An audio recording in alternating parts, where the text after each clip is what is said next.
60ರ ದಶಕದಲ್ಲಿ ಫಾರಿನರ್ಸ್ ಬಂದು ಸ್ಟಡಿ ಮಾಡಿದ್ದಾರೆ. ಈ ಟೆಂಪಲಿನ ಗ್ರೌಂಡ್ ಪ್ಲಾನ್ ಹಾಕಿದ್ದಾರೆ ಅಂದ್ರೆ ನೀವು ನಂಬಲೇಬೇಕು. ಈ ದ್ವಾರಬಂಧ ಏನಿದೆಯಲ್ಲ, ಇದು ಅಂತಾರಾಷ್ಟ್ರೀಯ ವಿದ್ವಾಂಸರ ಗಮನವನ್ನ ಸೆಳೆದಂತಹ ಒಂದು ದ್ವಾರಬಂಧ. ಇದು ಲಕ್ಕುಂಡಿ ಕಾಶಿ ವಿಶ್ವೇಶ್ವರ ದೇವಾಲಯದ ದಕ್ಷಿಣ ದ್ವಾರಬಂಧ ಅಂತಾನೆ ಇದು ಬಹಳ ಪ್ರಸಿದ್ಧವಾದಂತಹ ದ್ವಾರಬಂಧ. ಎಫೆಕ್ಟ್ ನೋಡಿ ನೀವು, ನೋಡಿ ಹೆಂಗಿದೆ ಎಫೆಕ್ಟ್. ಸಿ ಈ ನಾಗಬಂಧವನ್ನ ಮಾಡಿದಾರಲ್ಲ, ಆ ನಾಗಬಂಧ ಇಲ್ಲಿ ನೋಡಿ, ಇಲ್ಲಿ ನಾಗಬಂಧವನ್ನು ಒಂದೇ ಕಲ್ಲು ಸರ್. ಇದು ಒಂದೇ ಬ್ಲಾಕ್ ನೋಡಿ, ಬ್ಲಾಕ್ ಮಾಡಿದ್ದಾನೆ. ಬ್ಲಾಕ್ ಮಾಡಿ ಒಳಗಡೆ ಕೆತ್ತನೆ ಮಾಡಿದ್ದಾರೆ. ಬಹಳ ಬ್ಯೂಟಿಫುಲ್ ಸರ್.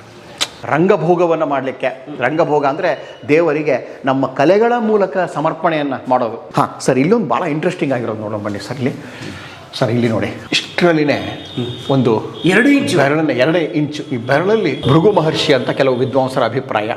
ಕರ್ನಾಟಕದ ಇತಿಹಾಸದಲ್ಲಿ ಬಂಗಾರದ ಯುಗದ ಕಥೆಯನ್ನು ಕಾಶಿ ವಿಶ್ವನಾಥ ದೇವಾಲಯಕ್ಕೆ ಹೋಗೋಣ. ಎಸ್ ಸರ್, ಬಹುಶಃ ನಾವು ಬಂದಿದ್ದೀವಿ ಅನ್ಸುತ್ತೆ. ಎಸ್ ಸರ್, ಇದು ಕೂಡ ಅದ್ಭುತವಾದ ಒಂದು ಮಾನ್ಯುಮೆಂಟ್ ಅನಿಸ್ತದೆ ಸರ್. ನಮ್ಮ ಉತ್ತರ ಕರ್ನಾಟಕದ ಸುಮಾರು 10-12 ಜಿಲ್ಲೆಗಳಲ್ಲೇ ಬಹಳ ಪ್ರಮುಖವಾದ ಒಂದು ದೇವಾಲಯಕ್ಕೆ ನಮಗೆ ಬರ್ತಾ ಇದ್ದೀವಿ. ಕಾಶಿ ವಿಶ್ವೇಶ್ವರ ದೇವಾಲಯ ಅಂತ ಹೇಳಿ.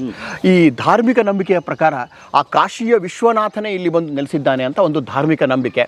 ಆದರೆ ನಮ್ಮ ಇತಿಹಾಸ ಪ್ರೇಮಿಗಳು, ಇತಿಹಾಸ ಸಂಶೋಧಕರಿಗೆ ಇದು ಬಹಳ ಒಂದು ಇಂಪಾರ್ಟೆಂಟ್ ಮಾನ್ಯುಮೆಂಟು.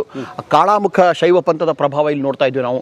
ಪೌರಾಣಿಕ ಶೈವ ಪಂಥದ ಪ್ರಭಾವವನ್ನು ಈ ದೇವರ ಮೇಲೆ ನೋಡ್ತಾ ಇದ್ದೀವಿ. ಆ ಪೌರಾಣಿಕ ಕಥೆಯ ಎಲ್ಲ ಸ್ವರೂಪಗಳು, ವಾಸ್ತುಶಿಲ್ಪ ಶೈಲಿಯ ಸ್ವರೂಪಗಳೆಲ್ಲ ಆವಿರ್ಭವಿಸಿ ಒಂದು ಬಹಳ ಅದ್ಭುತವಾದ ದೇವಾಲಯ ನಿರ್ಮಾಣ ಆಗಿದೆ. ಇದು ಕಾಶಿ ವಿಶ್ವನಾಥ ದೇವಾಲಯ. ಅದರ ಎದುರುಗಡೆನೆ ಸೂರ್ಯ ದೇವಾಲಯ. 2 ದೇವಾಲಯಗಳನ್ನು ಬಹಳ ಸುಂದರವಾಗಿ ನಿರ್ಮಾಣ ಮಾಡಿದ್ದಾರೆ. ಬನ್ನಿ ಸರ್, ಒಳಗಡೆ ಹೋಗೋಣ. ಇದು ಕೂಡ ಎಸ್ಐ ಸೈಟೇ? ಇದು ಕೂಡ ಎಸ್ಐ ಸೈಟೇ ಸರ್. ಓಕೆ ಓಕೆ, ಬನ್ನಿ. ತುಂಬ ಚೆನ್ನಾಗಿ ಪ್ರೊಟೆಕ್ಟ್ ಮಾಡಿದ್ದಾರೆ ಸರ್. ಇದನ್ನು ಮಾನ್ಯುಮೆಂಟನ್ನು ತುಂಬ ಚೆನ್ನಾಗಿ ಮಾಡಿದ್ದಾರೆ ಸರ್. ಅಂದರೆ ಇದು ಕೂಡ 12ನೇ ಶತಮಾನ ಅಥವಾ 11ನೇ ಶತಮಾನದ್ದೇನೆ? ಹಾಂ ಸರ್, ಇದು ಕೂಡ ಅದೇ ಸಮಯದಲ್ಲಿನೇ ಸರ್. ಹೆಚ್ಚು ಕಡಿಮೆ ನಮ್ಮ 12ನೇ ಶತಮಾನದ 11ರಿಂದ 12ನೇ ಶತಮಾನದ ಮಧ್ಯಭಾಗದಲ್ಲಿ ನಿರ್ಮಾಣವಾದಂಥ ದೇವಾಲಯ ಸರ್ ಇದು ಕೂಡ. ಅಂದರೆ ಈ ಲಕ್ಕುಂಡಿಯ ಒಟ್ಟಾರೆ ಈ ಏನಿದೆ ದೇವಸ್ಥಾನಗಳ ಇವೆಲ್ಲ ಒಂದೇ ಪೀರಿಯಡ್ ಅಲ್ಲಿ ಆಗಿರೋದು ಸರ್.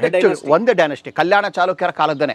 ಕಲ್ಯಾಣ ಚಾಲುಕ್ಯರ ಕಾಲದ ಈ ಕಲ್ಯಾಣ ಚಾಲುಕ್ಯರ ಕಾಲ ಏನು ನಮ್ಮ ಆಲ್ಮೋಸ್ಟ್ ಹೆಚ್ಚು ಕಡಿಮೆ ಉತ್ತರ ಕರ್ನಾಟಕ ನೋಡಿ, ಮಹಾರಾಷ್ಟ್ರ, ಆಂಧ್ರ ಪ್ರದೇಶ, ಕರ್ನಾಟಕ 3 ರಾಜ್ಯಗಳಲ್ಲಿ ವ್ಯಾಪಿಸಿಕೊಂಡಿರುವಂಥದ್ದು ನಮ್ಮ ಕಲ್ಯಾಣ ಚಾಲುಕ್ಯರ ಕಾಲ. ಬಸವ ಕಲ್ಯಾಣ ಬೀದರ್ ಜಿಲ್ಲೆ, ಅದು ಅವರ ರಾಜಧಾನಿ. ಆದರೆ ವಿಶೇಷ ಅಂದರೆ ನಾವು ಕೋರ್ ಏರಿಯಾ, ಕೇಂದ್ರ ಪ್ರದೇಶ ಟೆಂಪಲ್ ಬಿಲ್ಡಿಂಗ್ ಆಕ್ಟಿವಿಟಿ ನಮ್ಮ ಉತ್ತರ ಕರ್ನಾಟಕನೇ. ಆ ಉತ್ತರ ಕರ್ನಾಟಕದಲ್ಲಿ ಕಲ್ಯಾಣ ಚಾಲುಕ್ಯರ ಕಾಲದ ಬಹಳ ಪ್ರಮುಖ ದೇವಾಲಯಗಳಲ್ಲಿ ನಮ್ಮ ಕಾಶಿ ವಿಶ್ವನಾಥ ದೇವಾಲಯ ಕೂಡ ಒಂದು ಸರ್. ಯಾಕೆ ಇದು ಬಹಳ ಇಂಪಾರ್ಟೆಂಟು ಅಂತಂದರೆ, ಧಾರ್ಮಿಕವಾಗಿ ಜೊತೆಗೇ ವಾಸ್ತುಶಿಲ್ಪಕಲಾ ದೃಷ್ಟಿಯಿಂದನೂ ಕೂಡ ಇದು ಬಹಳ ಇಂಪಾರ್ಟೆಂಟು. ಮೂರ್ತಿ ಶಿಲ್ಪಕಲಾ ದೃಷ್ಟಿಯಿಂದ ಕೂಡ ಇದು ಇಂಪಾರ್ಟೆಂಟು. ಈ ದೇವಾಲಯದ ದಕ್ಷಿಣ ದ್ವಾರಬಾಗಿಲ ನಾವು ಹೋಗೋಣ. ಅದು ನಮ್ಮ ಅಂತಾರಾಷ್ಟ್ರೀಯ ಖ್ಯಾತಿಯ ವಿದ್ವಾಂಸರು ಅದನ್ನು ಸ್ಟಡಿ ಮಾಡಲಿಕ್ಕೆ ಜರ್ಮನಿ, ಅಮೇರಿಕಾದಿಂದ ಬರ್ತಾ ಇದ್ದಾರೆ. ಅಷ್ಟು ಚೆನ್ನಾಗಿರುವಂಥ ಒಂದು ಒಳ್ಳೆ ದೇವಾಲಯ. ಈಗ ನಮ್ಮ ಮೈಸೂರು, ಹಂಪಿ, ಗೋವಾನೊಳಗೆ ಬರ್ತಾರಲ್ಲ ಫಾರಿನರ್ಸು, ಆ ಟೂರಿಸ್ಟ್ ಪ್ರೇಮಿಗಳು, ಅವರು ಹಂಗೆ ಇಳ್ಕೊಂಡ್ಬಿಟ್ಟು ಸೀದಾ ನಮ್ಮ ಗದಗಿಂದ ಲಕ್ಕುಂಡಿಗೆ ಬಂದು ಈ ದೇವಾಲಯ ನೋಡ್ಬಿಟ್ಟು ಮತ್ತೆ ಹಂಪಿಗೆ ಹೋಗ್ತಾರೆ. ಎಷ್ಟೋ ಜನರು ನಾನು ಇಂಟರ್ವ್ಯೂ ಮಾಡಿದ್ದೀನಿ. ಯಾಕೆ ಸರ್ ನೀವು ಇಲ್ಲ ಇಲ್ಲಿ Lakkundi, we want to go to Lakkundi ಅಂತ ಬರ್ತಾರಲ್ಲ. ಅಷ್ಟು ಇದು ಫಾರಿನರ್ಸ್ಗೆಲ್ಲ ಇಂಟರ್ನ್ಯಾಷನಲ್ ಫೇಮ್ ಆಗಿರುವಂಥ ದೇವಸ್ಥಾನಕ್ಕೆ ನಾವೀಗ ಬರ್ತಾ ಇದೀವಿ. ಬನ್ನಿ ಎಸ್ ಸರ್, ಒಳಗಡೆ ಹೋಗೋಣ. ಫಸ್ಟ್ ಇದೇ ಮೇನ್ ಎಂಟ್ರೆನ್ಸ್ ಸರ್. ಇದು ಹೌದೌದು, ಇಲ್ಲ ಹಾಗೇನೂ ಇಲ್ಲ. ಆರಂಭದಲ್ಲಿನೇ ಒಂದು ಬಹಳ ದೊಡ್ಡ ಮಹಾದ್ವಾರ ಇರ್ತಾವೆ ಕೆಲವು ದೇವಾಲಯಗಳಿಗೆ. ಆದರೆ ಇಲ್ಲಿ ಸ್ವಲ್ಪ ಎತ್ತರವಾದ ಮೆಟ್ಟಲುಗಳಿವೆ. ಈಗ ದೇವಾಲಯದ ಒಳಭಾಗಕ್ಕೆ ನಾವು ಪ್ರವೇಶ ಮಾಡ್ತಾ ಇದ್ದೀವಿ. ಆ ದೇವಾಲಯ ಒಳಭಾಗ ಪ್ರವೇಶ ಮಾಡೋಕ್ಕಿಂತ ಸ್ವಲ್ಪ ನಾವು ಅದರ ಈ ಪೂರ್ವ ದ್ವಾರದ ಬಗ್ಗೆ ಚರ್ಚೆ ಮಾಡೋಣ. ಸ್ವಲ್ಪ ಹಿಂದ್ಗಡೆ ಬನ್ನಿ. ಸೂರ್ಯ ದೇವಾಲಯದ ಎದುರುಗಡೆ ಅಭಿಮುಖವಾಗಿ ಇರುವಂಥ ದೇವಾಲಯವೇ ನಮ್ಮ ಕಾಶಿ ವಿಶ್ವೇಶ್ವರ ದೇವಾಲಯ. ಗರ್ಭಗೃಹ, ಅಂತರಾಳ, ಸಭಾಮಂಟಪ, ಹೀಗೆ 3ರಿಂದ 4 ತಿರುನ್ಮುಖ ರಚನೆಗಳು ಅಂತ ವಾಸ್ತುಶಿಲ್ಪ ಶೈಲಿಯಲ್ಲಿ ಹೇಳ್ತೀವಿ. ನಮ್ಮ ಕಾಮನ್ ಆಗಿ ನಾವು ಒಳಭಾಗದ ರಚನೆಗಳು ಅಂತ ಹೇಳಬಹುದು. ಈ ದೇವಾಲಯದ ಎದುರುಗಡೆ ಒಂದು ಚಿಕ್ಕದಾದ ತೆರೆದ ಮಂಟಪ ಇದೆ ನೋಡಿ. ತೆರೆದ ಮಂಟಪ ಸುಮ್ಮನೆ ಅದಕ್ಕೊಂದು ಗ್ಲೋರಿ ಕೊಡಲಿಕ್ಕೆ ಮಾಡಿದ್ದಾರೆ. ಆ ತೆರೆದ ಮಂಟಪದ ಮೇಲ್ಭಾಗದ ಸ್ವಲ್ಪ ಮೇಲ್ಭಾಗದ ನೋಡಿವಿ ಈ ನಮ್ಮ ಭಾರತೀಯ ಪೌರಾಣಿಕ ಹಿನ್ನೆಲೆಯಲ್ಲಿ ಈ ವಿದ್ಯಾಧರರು ಅಂತ ಬರ್ತಾರೆ, ಆಕಾಶ ದೇವತೆಗಳು ಅಂತ. ಅವ್ರನ್ನ ಅಂದರೆ ಆಕಾಶದಲ್ಲಿ ಅವರೆಲ್ಲ ವಿಹರಿಸ್ತಾ ಇರೋರೆ ಅಂಥವ್ರದನ್ನ. ಆಮೇಲೆ ಮೇಲೆ ಒಂದು ಫ್ಲೋರಲ್ ಡಿಸೈನ್, ಆ ಫ್ಲೋರಲ್ ಡಿಸೈನ್ ಕೂಡ ನೀವು ನೋಡ್ಬೋದು. ಅದನ್ನೆಲ್ಲ ಶಿಲ್ಪಿ ಇಲ್ಲೇ ಕೆತ್ತಿದ್ದಾನೆ. ಒಂಥರ ಸಿನಿಮಾದಲ್ಲಿ ಮೋಡದ ಮೇಲೆ ನಾರದ ತೆರ್ಕೊಂಡು ಹೋಗ್ತಾ ಇರ್ತಾರಲ್ಲ ಹಾಗೆ ಆ ಗಣಗಳು ಇವರು ಅಂತೀವಲ್ಲ ನಾವು. ಅದು ಬಂದ್ಬಿಟ್ಟು ನೆಕ್ಸ್ಟ್ ನಾವು ಈ ದೇವಾಲಯದ ಮಹಾದ್ವಾರಕ್ಕೆ ಬರೋಣ.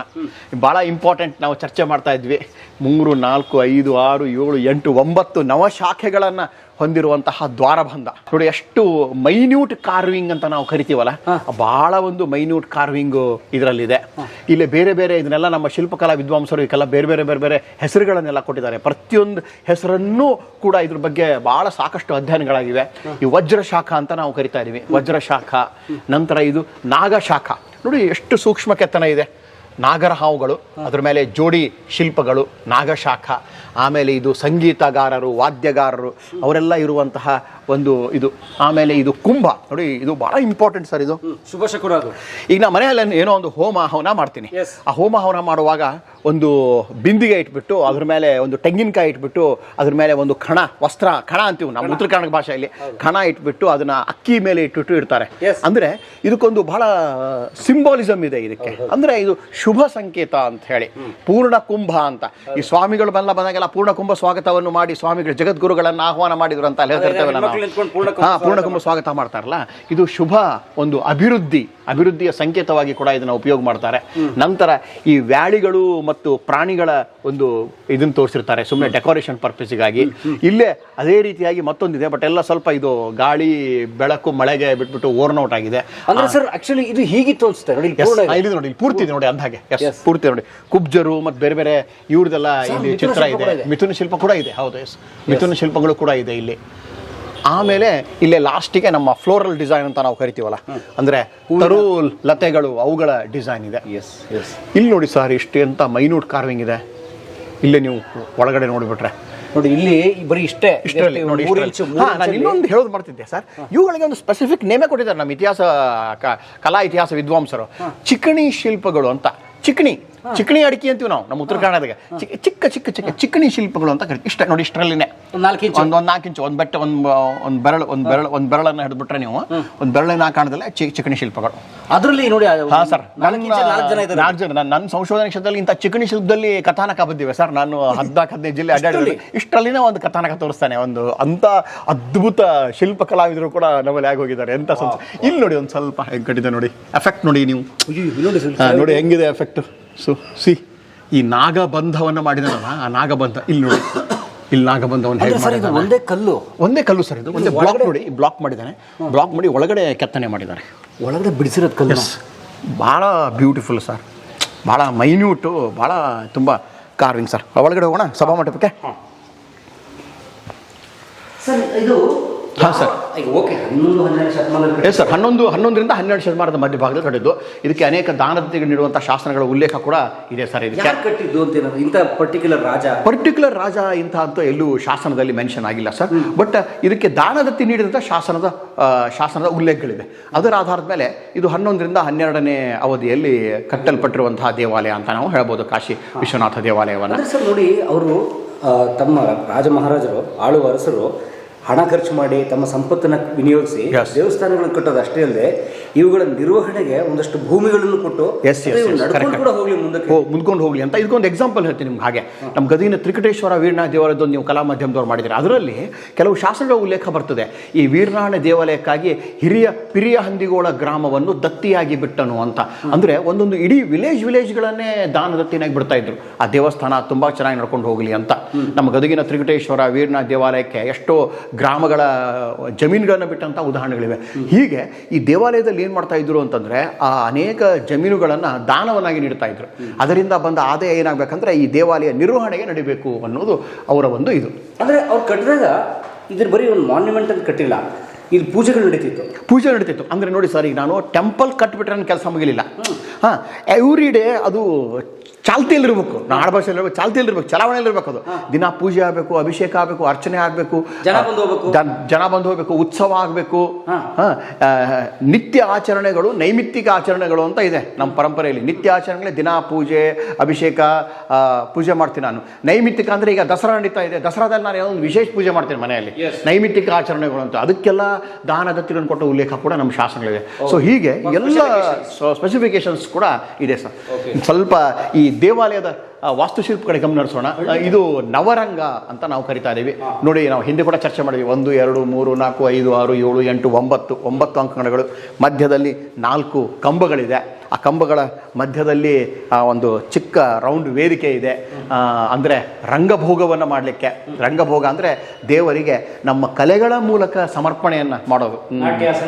ನನಗೆ ಒಳ್ಳೆ ಹಾಡ್ಲಿಕ್ಕೆ ಬರ್ತಾ ಇದೆ ಅಂದರೆ ನಾನೊಂದು ಈಶ್ವರನ ಒಂದು ಒಳ್ಳೆ ಭಕ್ತಿಗೀತೆಯನ್ನು ಹಾಡಿ ದೇವರಿಗೆ ಸಮರ್ಪಣೆ ಮಾಡೋದು, ಅದಕ್ಕಾಗಿ ನಿರ್ಮಾಣ ಮಾಡೋಂಥ ವೇದಿಕೆ. ಆಮೇಲೆ ಭುವನೇಶ್ವರಿ ವಿತಾನ ತುಂಬ ಚೆನ್ನಾಗಿದೆ.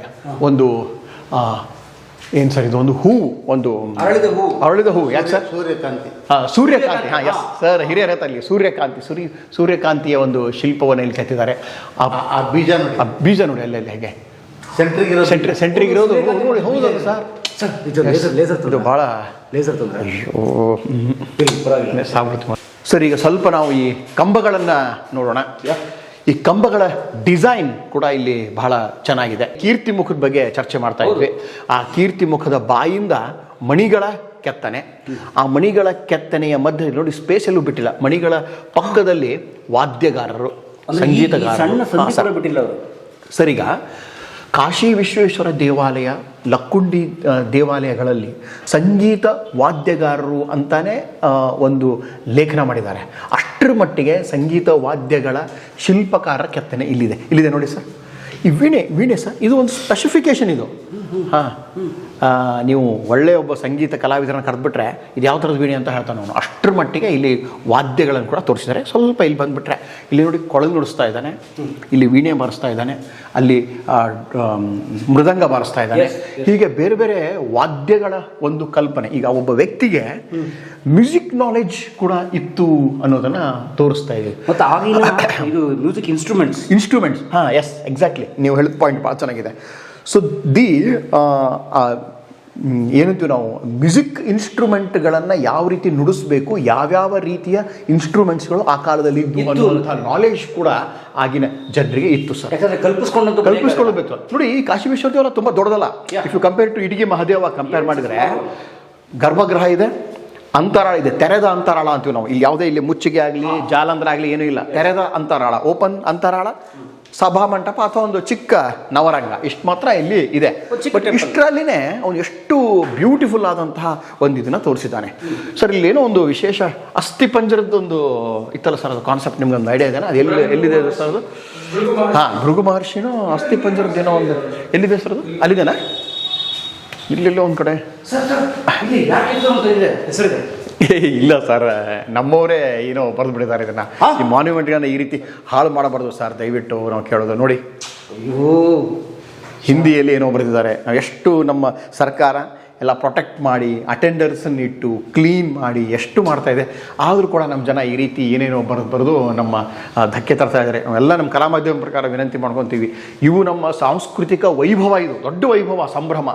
ಇದನ್ನು ನಾವು ಪ್ರೊಟೆಕ್ಟ್ ಮಾಡಬೇಕು, ಉಳಿಸ್ಬೇಕು, ಬೆಳೆಸಬೇಕು. ಹಾಂ ಸರ್, ಇಲ್ಲೊಂದು ಭಾಳ ಇಂಟ್ರೆಸ್ಟಿಂಗ್ ಆಗಿರೋದು ನೋಡೋಣ ಬನ್ನಿ ಸರ್. ಇಲ್ಲಿ ನೋಡಿ, ಇಷ್ಟರಲ್ಲಿನೇ ಒಂದು 2 ಇಂಚು ಈ ಬೆರಳಲ್ಲಿ ಈ ಒಂದು ಅದ್ಭುತವಾದ ಶಿಲ್ಪವನ್ನು ಕೆತ್ತಿದ್ದಾರೆ. ಭೃಗು ಮಹರ್ಷಿ ಅಂತ ಕೆಲವು ವಿದ್ವಾಂಸರ ಅಭಿಪ್ರಾಯ. ಅಸ್ಥಿಪಂಜರ ರೀತಿಯಲ್ಲಿ ಇದನ್ನು ತೋರಿಸಿಬಿಟ್ಟು ಇದನ್ನು ಬಹಳ ಸುಂದರವಾಗಿ ತಪಸ್ಸನ್ನು ಮಾಡಿದ್ರು ಅವರು. ಭೃಗು ಮಹರ್ಷಿಗಳು ಎಲುಬು ಹಂದ್ರಗಳಾಗುವವರೆಗೂ ಅವರು ತಪಸ್ಸನ್ನು ಮಾಡಿದ್ರು ಅಂತ.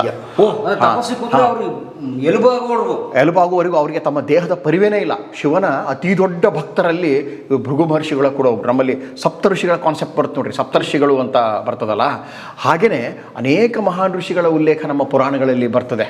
ಅಂತಹ ಋಷಿಗಳಲ್ಲಿ ಭೃಗು ಮುನಿಗಳು ಕೂಡ ಒಬ್ಬರು. ಆ ಭೃಗು ಮುನಿಗಳನ್ನು ಈ ಒಂದು ಚಿಕ್ಕ ವೃತ್ತಾಕಾರದ ಫಲಕದಲ್ಲಿ ಎಷ್ಟು ಮೈನ್ಯೂಟ್ ಕಾರ್ವಿಂಗಲ್ಲಿ ತೋರಿಸಿದ್ದಾನೆ ಅಂದರೆ ಸರ್, ಒಂದಂತೂ ಪ್ರೂವ್ ಆಗ್ತದೆ. ಸಾವಿರಾರು ವರ್ಷಗಳ ದೇವಸ್ಥಾನದಲ್ಲಿ ನಮ್ಮ ಶಿವಪುರಾಣ, ವಿಷ್ಣು ಪುರಾಣ ಇಂಥವೆಲ್ಲ ಕೆತ್ತಿದಾರಲ್ಲ, ಇವೆಲ್ಲವೂ ಸಾವಿರಾರು ವರ್ಷದ್ದು ಅಂತ ಕೂಡ ಪ್ರೂವ್ ಆಗುತ್ತೆ. ಹೌದು, ಖಂಡಿತ ಸರ್, ಖಂಡಿತ. ಅವ್ಯಾವು ಇದೆಲ್ಲ ನೆನ್ನೆ ಮೊನ್ನೆ ಬರೆದವು ಸಾವಿರಾರು ವರ್ಷಗಳ ಹಿಂದೆನೇ ಅದು ರಚನೆ ಆಗಿತ್ತು.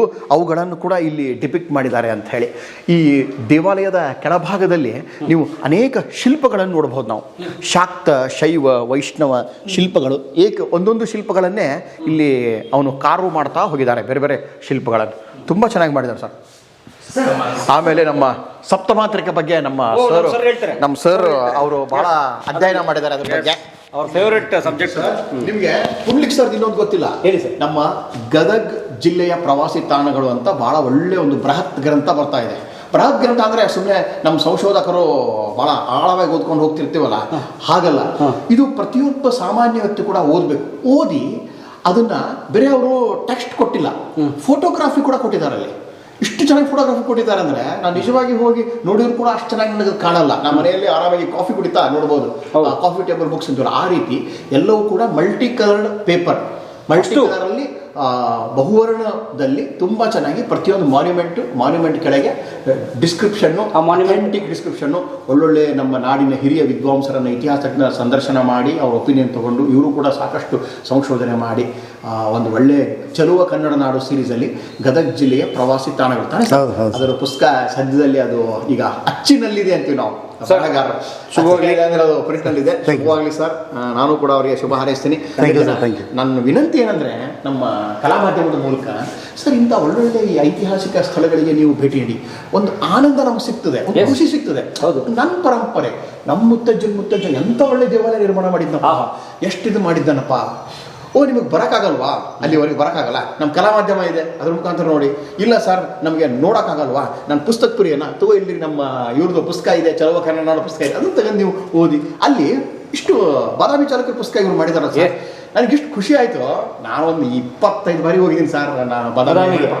ಅಲ್ಲಿ ನೋಡಲಾರ್ದಂತಹ ಕೆಲವು ಊರುಗಳನ್ನು ಅಲ್ಲಿ ಫೋಟೋಗಳು ಕೊಟ್ಟಿದ್ದಾರೆ, ನೋಡಿದರೆ ಅಷ್ಟು ಖುಷಿ ಆಗುತ್ತೆ ಅಂತ ಒಳ್ಳೆ ಪುಸ್ತಕ ಮಾಡಿದ್ದಾರೆ. ಪುಸ್ತಕ ಓದೋಣ, ಕಲಾ ಮಾಧ್ಯಮ ನೋಡೋಣ, ದೇವಾಲಯಕ್ಕೆ ಭೇಟಿ ಕೊಡೋಣ ಆಯ್ತಾ ಸರ್. ಸಪ್ತಮಾತೃಕೆ ಬಗ್ಗೆ ಸರ್ ಅವ್ರ ಫೇವರೇಟ್ ಸಬ್ಜೆಕ್ಟ್ ಸಪ್ತಮಾತೃಕೆ. ಇಲ್ಲ ಒಂದು ನಿಮಿಷ ಪೇಪರ್ ಕೊಡಿ ಸರ್, ಹೇಳಿ ಸರ್. ನಮ್ಮದು ತಾಯಿನಾಡು, ಮಾತೃಭೂಮಿ. ವಾಹ್, ಮಾತೃ ಪ್ರಧಾನ ಜನಗಳು ನಾವು. ಹೌದು, ಅದರಲ್ಲಿ ನಾವು ತಾಯಿಯ ಮಡಿಲಿಂದ ನಾವೇನು ಬೆಳಿತೀವಿ, ತಾಯಿಗೆ ಮೊಟ್ಟ ಮೊದಲು ವಿಶಿಷ್ಟ ಸ್ಥಾನ ನಾವು ಕೊಡ್ತೀವಿ ಭಾರತೀಯರು. ಹೌದು, ಭಾರತೀಯರು. ಈಗ ಭೂಮಿ ತಾಯಿ ಮಕ್ಕಳು ನಾವು, ರೈತರು. ನಮ್ಮ ದೇವರು ಹೆಂಗಿರ್ತಾರೆ ಅಂದರೆ ಅವರು ಎಲ್ಲರನ್ನೂ ನಾವು ದೇವತೆ ಸ್ವರೂಪದಲ್ಲಿ ನೋಡ್ತೀವಿ. ದೇವ್ರನ್ನ ಮಾತ್ರ ಆರಾಧನೆ ಮಾಡೋದಿಲ್ಲ, ನಾವು ಅವರ ಪತ್ನಿಯರನ್ನು ಆರಾಧನೆ ಮಾಡ್ತೀವಿ. ಅದು ಈ ಕಾನ್ಸೆಪ್ಟ್. ಸಪ್ತ ಮಾತೃಕೆಯರು ಅಂದರೆ ಇಲ್ಲಿ ಗಜಾನನ ಮತ್ತು ಇವನು ಏನೋ ದಕ್ಷಿಣಾಮೂರ್ತಿ ಅಲ್ಲ, ಈಗ ಇದು ಷಣ್ಮುಗ, ಇವರು ಆ ಕಡೆ ಈ ಕಡೆ ಇವರು ಕಾವಲುಗಾರರು, ಇವ್ರನ್ನ ರಕ್ಷಿಸುವವರು. ನೋಡಪ್ಪ, ಅವ್ರನ್ನ ನೀನು ನೋಡ್ಕೊ ಅಂದರೆ ಈಗ ಭೂಮಿ, ಆಕಾಶ, ಗಾಳಿ, ನೀರು, ಬೆಳಕು ಇವೆಲ್ಲರಿಗೂ ಮೂಲವಾದಂಥ ದೇವತೆಗಳಿವೆ. ಏನು ಇದು ಬ್ರಾಹ್ಮಿ, ಏನು ಸರ್, ಇದು ವೈಷ್ಣವಿ, ಇದು ಕೂಡ ನವಿಲಿದೆ. ಇದು ಏನಂದರೆ ಕೌಮಾರಿ.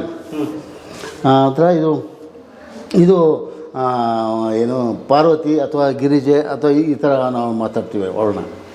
ಏನು ಸರ್, ಇವರು ಏನು ಲಕ್ಷ್ಮಿ. ಅಂದರೆ ಲಕ್ಷ್ಮಿ ಅಂತಂದರೆ ವಿಷ್ಣುವಿನ ಹೆಂಡತಿ ಇವಳು. ಇಲ್ಲ ಗರುಡ ಇದೆ ನೋಡ್ರಿ, ಈ ಮೂಲದಿಂದ ಇದು ನಂದಿ ಇದೆ ನೋಡ್ರಿ. ನಂದಿ ಅಂದರೆ ಶಿವನ ಹೆಂಡತಿ. ಇಲ್ಲಿ ನವಿಲಲ್ಲ, ಇದು ಬಾತುಕೋಳಿ. ಇದು ಯಾರು ಅಂದರೆ ಬ್ರಹ್ಮನ ಹೆಂಡತಿ. ಇಲ್ಲಿ ಇದೆ ನೋಡಿ, ಇದು ಕಾಳಿ ಅಥವಾ ದುರ್ಗೆ. ಈ ಥರ ಇದು ಬ್ರಹ್ಮನ ಹೆಂಡತಿ ಅಂತ ಅನ್ನೋದಕ್ಕೆ ಇಲ್ಲೊಂದು ಇದೆ ನೋಡಿ. ಹಾಂ, ಇದು ನಂದಿ ಅಂದರೆ ಶಿವನ ಪ್ರತಿರೂಪ. ಇದು ಅಂದರೆ ಅವರವರ ವಾಹನಗಳ ಮೇಲೆ ಇವರು ಹೌದೌದು. ಈ ವೈಷ್ಣವಿ ಅಂತೀವಿ ಶಿವನ ಹೆಂಡತಿಗೆ. ಲಕ್ಷ್ಮಿ ಅಂತ ಏನಂತೀವಿ, ವೈಷ್ಣವಿ ಅಂದರೆ ವಿಷ್ಣುವಿನ ಹೆಂಡತಿ ಲಕ್ಷ್ಮಿ, ಆಗ ಅವಳಿಗೆ ವೈಷ್ಣವಿ ಅಂತೀವಿ. ವಿಷ್ಣುವಿನ ಇವಳು ಇಂದ್ರನ ಹೆಂಡತಿ. ಹಿಂಗೆ ಇದೇ ರೀತಿ ಎಲ್ಲರೂ ಗುರುತಿಸಲ್ಪಡ್ತಾರೆ. ಎಲ್ಲ ದೇವತೆ ಪತ್ನಿ. ಮತ್ತು ಮೂಲ ಏನು 6ನೇ ಶತಮಾನ 7ನೇ ಶತಮಾನದ ಚಾಲುಕ್ಯರು ಐತಲ್ಲ, ಅವರು ಕೂಡ ಫಸ್ಟ್ ಮಾತೃಪ್ರಧಾನ, ಫಸ್ಟ್ ಸಪ್ತಮಾತೃಕೆಯರು ಎಲ್ಲ ದೇವಾಲಯಗಳು ಇದ್ದಾವೆ. ಇಲ್ಲೂ ಕೂಡ ಇದ್ದು ಭಾಳಷ್ಟು ನಾಶ ಆಗಿ ಇಷ್ಟಿಷ್ಟು ಉಳಿದಿದ್ದಾವೆ ಅಷ್ಟೇ. ಕಾಶಿಯಿಂದ ಬಂದ ನಿಲ್ಲಿ ವಿಶ್ವನಾಥ. ಸರ್, ಈಗ ನಾವು ಗರ್ಭಗೃಹಕ್ಕೆ ಬರೋಣ. ನಮ್ಮ ಕಾಶಿ ವಿಶ್ವನಾಥ, ಕಾಶಿಯಿಂದ ಬಂದ ನಿಲ್ಲಿ ವಿಶ್ವನಾಥ, ಕರೆಯುವರು ಅವನನ್ನೇ ಮಂಜುನಾಥ ಅಂತ ಹಾಡಿದೆಯಲ್ಲ, ಹಾಗೆ ಆ ಮಂಜುನಾಥನ ಹಾಗೆ ನಮ್ಮ ಗದಗ ಜಿಲ್ಲೆಯ ಲಕ್ಕುಂಡಿ ಪ್ರಮುಖ ಪ್ರವಾಸಿ ತಾಣ ಮತ್ತು ಐತಿಹಾಸಿಕ ಕೇಂದ್ರ ಲಕ್ಕುಂಡಿಯ ಕಾಶಿ ವಿಶ್ವೇಶ್ವರ ದೇವಾಲಯದಲ್ಲಿನ ಅಂತಹ ಜನಪದರ ನಂಬಿಕೆ ನೋಡಿ. ಈಗ ಬರೀ ನಾವು ಇತಿಹಾಸ ಸಂಶೋಧಕರು ವಿದ್ವಾಂಸರು ಅಷ್ಟೇ ಅಲ್ಲ, ಜನಪದರು ಕೂಡ ನಮಗೆ ಅಷ್ಟೇ ಇಂಪಾರ್ಟೆಂಟ್. ಆ ಜನಪದರು ಏನು ಹೇಳ್ತಾರೆ ಅಂದರೆ, ನಾನು ಒಬ್ಬ ಸಾಮಾನ್ಯ ರೈತನಪ್ಪ, ನನಗೆ ಆ ಕಾಶಿಗೆ ಹೋಗೋಕ್ಕಾಗಲ್ಲ, ಆ ಕಾಶಿಯ ವಿಶ್ವನಾಥನೇ ಬಂದು ನಮಗೆ ಕಾಶಿಯಲ್ಲಿ ನೆಲೆಸಿದಾನೆ ಅಂತ ಒಬ್ಬ ಜನಪದ, ಒಬ್ಬ ರೈತ ನಂಬುತ್ತಾನೆ ಅಂತ ಒಂದು ಪ್ರಮುಖ ಕೇಂದ್ರ ನಮ್ಮ ಕಾಶಿ ವಿಶ್ವನಾಥ. ಜನರ ನಂಬಿಕೆನ ಹರ್ಟ್ ಮಾಡಂಗಿಲ್ಲ. 100% ಸರ್, ಜನರ ನಂಬಿಕೆ ಇಂಪಾರ್ಟೆಂಟ್. ವಿಶ್ವಾಸವು ಫಲದಾಯಕ ಅಂತ ಹೇಳಿದ್ದಾರೆ ನಮಗೆ. ಆ ವಿಶ್ವಾಸ ಏನಿದ್ರೆ ಅದು ಫಲ. ಈಗ ಡಾಕ್ಟರ್ ಕಡೆ ನಾನು ಹೋಗ್ತೀನಿ, 2 ಗುಳಿಗೆ ಕೊಡ್ತಾರೆ, ನಂಗೆ ಆರಾಮಾಗುತ್ತೆ ಅಂತ ನನಗೆ ಒಂದು ವಿಶ್ವಾಸ. ನನಗೆ ಬೆಂಗಳೂರಿನ ಡಾಕ್ಟರ್ ನಂಗೆ ಆಗಲ್ಲ, ನಾನು ಬೆಂಗಳೂರಿಗೆ ಹೋದಾಗ ಅಲ್ಲಿ ಡಾಕ್ಟರ್ ಕೊಟ್ಟರೆ ನಂಗೆ ಆಗಲ್ಲ, ನಾನು ಗದಗಿನ ನಮ್ಮನೆ ಡಾಕ್ಟರ್ ನನಗೆ ಹಾಗೆ ವಿಶ್ವಾಸವು ಫಲದಾಯಕ. ಹಾಗೆ ಯಾಕಂದ್ರೆ ನಮ್ಮ ಡಾಕ್ಟರ್ ಅವನು, ನನ್ನ ವಿಶ್ವಾಸ, ನಂಬಿಕೆ. ಸೊ ನಂಬಿಕೆಯಲ್ಲಿ ಅಂತ ಒಂದು ಶಕ್ತಿ ಇದೆ. So faith has such power ಅಂತ ಹೇಳಿದ್ದಾರೆ. ಸೊ ಇದು ಒಂದು ಬಹಳ ವಿಶಿಷ್ಟವಾದಂತಹ ಒಂದು ದ್ವಾರಬಂಧ. ಇದ್ರ ಬಗ್ಗೆ ಸಾಕಷ್ಟು ಅಧ್ಯಯನಗಳಾಗಿವೆ ಸರ್. ಮೇಲಿನಿಂದ ನಾವು ನೋಡ್ತಾ ಹೋದ್ರೆ ಒಂದು ಬಹಳ ವಿಶಿಷ್ಟವಾದಂತಹ ಅಂಶವನ್ನು ನಾವು ಕಲ್ಯಾಣ ಚಾಲುಕ್ಯರ ಕಾಲದಲ್ಲಿ ಗಮನಿಸ್ತಾ ಇದ್ದೀವಿ ನೋಡಿ. ಇದು ಲಲಾಟ ಬಿಂಬ ಕಾಮನ್ ಫ್ಯಾಕ್ಟರ್ ನಮಗೆ. ಲಲಾಟ ಬಿಂಬದಲ್ಲಿ ಗಜಲಕ್ಷ್ಮಿ, ಈ ಲಲಾಟ ಬಿಂಬದ ಮೇಲ್ಭಾಗದಲ್ಲಿಯೂ ಕೂಡ ಕೆಲವು ಬಾರಿ ಬಹಳ ಒಳ್ಳೆ ಕೆತ್ತನೆ ಇರ್ತದೆ. ಅದಕ್ಕೆ ನಾವು ಉತ್ತರಾಂಗ ಅಂತ ಕರಿತಾ ಇದ್ದೀವಿ ನಮ್ಮ ವಾಸ್ತುಶಿಲ್ಪ ಶಾಸ್ತ್ರಜ್ಞರು. ಇಲ್ಲಿ ಉತ್ತರಾಂಗದಲ್ಲಿ ಈ ಕಡೆ ನೀವು ಭಾಗಕ್ಕೆ ಬಂದ್ರೆ ನೋಡಿ, ಬಹಳ ವಿಶಿಷ್ಟವಾದಂತಹ ಒಂದು ಮುನಿಗಳ ಕುಳಿತುವಿಕೆ ಇದೆ. ಇದು ನಾವು ಕಾಳಾಮುಖ ಪಂಥದ, ಈ ಶೈವರಲ್ಲಿ ಬೇರೆ ಬೇರೆ ಪಂಥಗಳು ಬರ್ತವೆ. ಕಾಳಾಮುಖ, ಕಾಪಾಲಿಕ, ಕಾಶ್ಮೀರಿ ಶೈವ, ಶೈವ ಮತ, ವೀರಶೈವ ಅಂತ ಬೇರೆ ಬೇರೆ ಬರ್ತಾವೆ. ಅದರಲ್ಲಿ ಇಲ್ಲಿ ಬಹುಶಃ ಕಾಳಾಮುಖ ಪ್ರಭಾವ ಇರಬಹುದೇನೋ ಅನ್ನೋದು ಕೆಲವು ವಿದ್ವಾಂಸರ ಅಭಿಪ್ರಾಯ. ಇಲ್ಲಿ ಬಂದ್ಬಿಟ್ರೆ ಬ್ರಹ್ಮ, ಆ ಕಡೆ ವಿಷ್ಣು, ನಡುವೆ ಶಿವ ಪಾರ್ವತಿ ಜೋಡಿಯಾಗಿ ಕುಳಿತಿದ್ದಾರೆ, ಶಿವ ಪಾರ್ವತಿ. ಸೊ ಬ್ರಹ್ಮ ವಿಷ್ಣು ಮಹೇಶ್ವರರ ಒಂದು ಕೆತ್ತನೆ ಇದೆ. ಆ ಕಡೆ ಮತ್ತೆ ಒಂದಿಷ್ಟು ಮುನಿಗಳ ಒಂದು ಕೆತ್ತನೆ ಇದೆ. ಈ ಸ್ವಲ್ಪ ಪಾಯಿಂಟರ್ ತೆಗೆಯೋದು ನೆನಪಾರ್ಬಿಟ್ಟು ಸರ್. ಇಲ್ಲಿ ಆನೆಗಳು ನೋಡಿ ಸರ್, ಆನೆಗಳ ಹೋರಾಟ ಎಷ್ಟು ಚೆನ್ನಾಗಿ ಬಿಡಿಸಿದ್ದಾನೆ. ಯುದ್ಧದ ಸನ್ನಿವೇಶ ಇರಬಹುದು ಅಂತ ನಮ್ಮ ಉದಯವರು ಹೇಳ್ತಾ ಇದ್ದಾರೆ, ಹಾಗೂ ಕೂಡ ಇರಬಹುದು. ನೋಡಿ ಅಲ್ಲಿ ಮೂವ್ಮೆಂಟ್ ಇದೆ ನೋಡಿ ಸರ್, ಶಿಲ್ಪಗಳಲ್ಲಿ ಮೂವ್ಮೆಂಟ್ ಇದೆ. ನೀವು ಕೆಳಗಡೆ ಬಂದ್ಬಿಟ್ರೆ ಹಂಸಗಳ ಸಾಲು ಇದೆ, ತುಂಬಾ ಚೆನ್ನಾಗಿ ಹಂಸಗಳ ಕಾರು ಮಾಡ್ಬಿಡ್ತಾನೆ. ಅದ್ರ ಕೆಳಗಡೆ ಬಂದ್ಬಿಟ್ರೆ ನಮ್ಮ ಲಲಾಟ ಬಿಂಬ ಇದೆ. ಲಿಂಟೇಲ್ ಅಂತ ಕರಿತೀವಿ ಸರ್ ನಾವಿನ್ನು ಇಂಗ್ಲೀಷ್ನಲ್ಲಿ. ನಮ್ಮ ಫಾರಿನ್ ವಿದ್ವಾಂಸರೆಲ್ಲ ಇದಕ್ಕೆ ಬಂದು ಇನ್ನೆಲ್ಲ ಸರ್ 60ರ ದಶಕದಲ್ಲಿ ಫಾರಿನರ್ಸ್ ಬಂದು ಸ್ಟಡಿ ಮಾಡಿದ್ದಾರೆ. ಈ ಟೆಂಪಲಿನ ಗ್ರೌಂಡ್ ಪ್ಲಾನ್ ಹಾಕಿದ್ದಾರೆ ಅಂದರೆ ನೀವು ನಂಬಲೇಬೇಕು. ನಾವೆಲ್ಲ ಆಧುನಿಕ ಇವತ್ತಿನ ಯುವ ಇತಿಹಾಸಕಾರರು ಅದನ್ನೆಲ್ಲ ಸ್ಟಡಿ ಮಾಡ್ತೀವಿ. ನಮಗೆಲ್ಲ ಬೇಸ್ಮೆಂಟ್ ಅದು ಅಂದರೆ ಆ ಜನರನ್ನು ಅಟ್ರ್ಯಾಕ್ಟ್ ಮಾಡಿದ್ದು. ಆ ಕಾಲದಲ್ಲಿನೇ 60-70ರ ದಶಕದಲ್ಲಿನೇ ಬಂದ್ಬಿಟ್ಟು ಇದ್ರ ಬಗ್ಗೆ ಸ್ಟಡಿ ಮಾಡಿದ್ದಾರೆ. ಇಂಥ ಟೆಂಪಲ್ ಇದೆ ಅಂತ ಇಂಟರ್ನ್ಯಾಷನಲ್ ಲೆವೆಲಲ್ಲಿ ಬರೆದಿದ್ದಾರೆ. ಅಂದರೆ ಆರ್ಕಿಟೆಕ್ಚರಲ್ಲಿ ಇದು ಎಷ್ಟು ರಿಚ್ ಆಗಿರ್ಬೋದು ಅನ್ನೋದನ್ನು ನೀವು ಕಲ್ಪನೆ ಮಾಡ್ಕೋಬೋದು. ಹೇಗೆ ಅಂತ ಹೇಳ್ತೀವಿ ನೋಡಿ. ಇವಾಗ ಪಂಚಶಾಖ ಅಂತ ನಾವು ಕರಿತಾ ಇದ್ದೀವಿ. ಪಂಚಶಾಖಾ ದ್ವಾರಬಂಧವನ್ನು ಗರ್ಭಗೃಹ ಹೊಂದಿದೆ. ದ ಸ್ಯಾಂಕ್ಟಮ್ ಅಂತ ಕರೀತಾರೆ. ದ ಸ್ಯಾಂಕ್ಟಮ್ ಹ್ಯಾಸ್ ಪಂಚಶಾಖ ಅಂತ. ಪತ್ರಶಾಖ, ಕುಂಭಶಾಖ, ಮಿಥುನ ಶಾಖ. ಸ್ವಲ್ಪ ಝೂಮ್ ಮಾಡಿ ನೋಡಿ ಮಿಥುನದಲ್ಲಿ. ಹಾಗೆ ಒಂದು ಸ್ವಲ್ಪ ಬನ್ನಿ ಸರ್. ಈಗ ನೀವು ನಮ್ಮ ತುಂಬ ಬೇಕಾದಂತಹ ಇವರು. ಹೀಗೆ ನಾನು ನಿಮ್ಮನ್ನು ಹಿಡ್ಕೋತೀನಿ ನೋಡಿ ಸರ್. ಈ ಸ್ಟೈಲು ಹೀಗೆ ಹಿಡ್ಕೊಂಡಿದ್ದೀನಿ ನಾನು ಇವ್ರನ್ನ. ನಮ್ಗೆ ತುಂಬ ಆಪ್ತರು ಇವರು. ಸೊ ಇಬ್ಬರು ದಂಪತಿಗಳು ಅಥವಾ ಇಬ್ಬರು ಪ್ರೇಮಿಗಳವ್ರನ್ನ ಹೀಗೆ ಹಿಡ್ಕೊಂಡಿದ್ದಾನೆ. ಅದನ್ನೇ ಎಷ್ಟು ಕ್ಲಾರಿಟಿಯಾಗಿ ಇಲ್ಲಿ ತೋರಿಸಿದ್ದಾನೆ ನೋಡಿ ಸರ್. ಕಾಲಿನಲ್ಲಿ, ಕೈನಲ್ಲಿ ತೋರಿಸಿದೆ, ಕಾಲಿನಲ್ಲಿ ಅದನ್ನು ತೋರಿಸಿದ್ದಾನೆ. So these are the movements. ಹಾಂ ಸರ್, ಕಾಲದು, ಕೈಯಲ್ಲ ಅದು, ಕಾಲು ಆ್ಯಕ್ಚುಲಿ. ಹೌದಾ? ಸ್ವಲ್ಪ ಹೆಚ್ಚು ಮುಂದುವರಿತಾರೆ. ಮಿಥುನ ಶಿಲ್ಪಗಳೇ ಇವು. ಆ ಮಿಥುನ ಶಿಲ್ಪಗಳು ಒಂದು ಎಕ್ಸಾಂಪಲ್ ಹೇಳಿದೆ ನಿಮಗೆ. ಎಲ್ಲ ಸ್ಟಡಿ ಮಾಡಿದ್ದಾರೆ ಸರ್.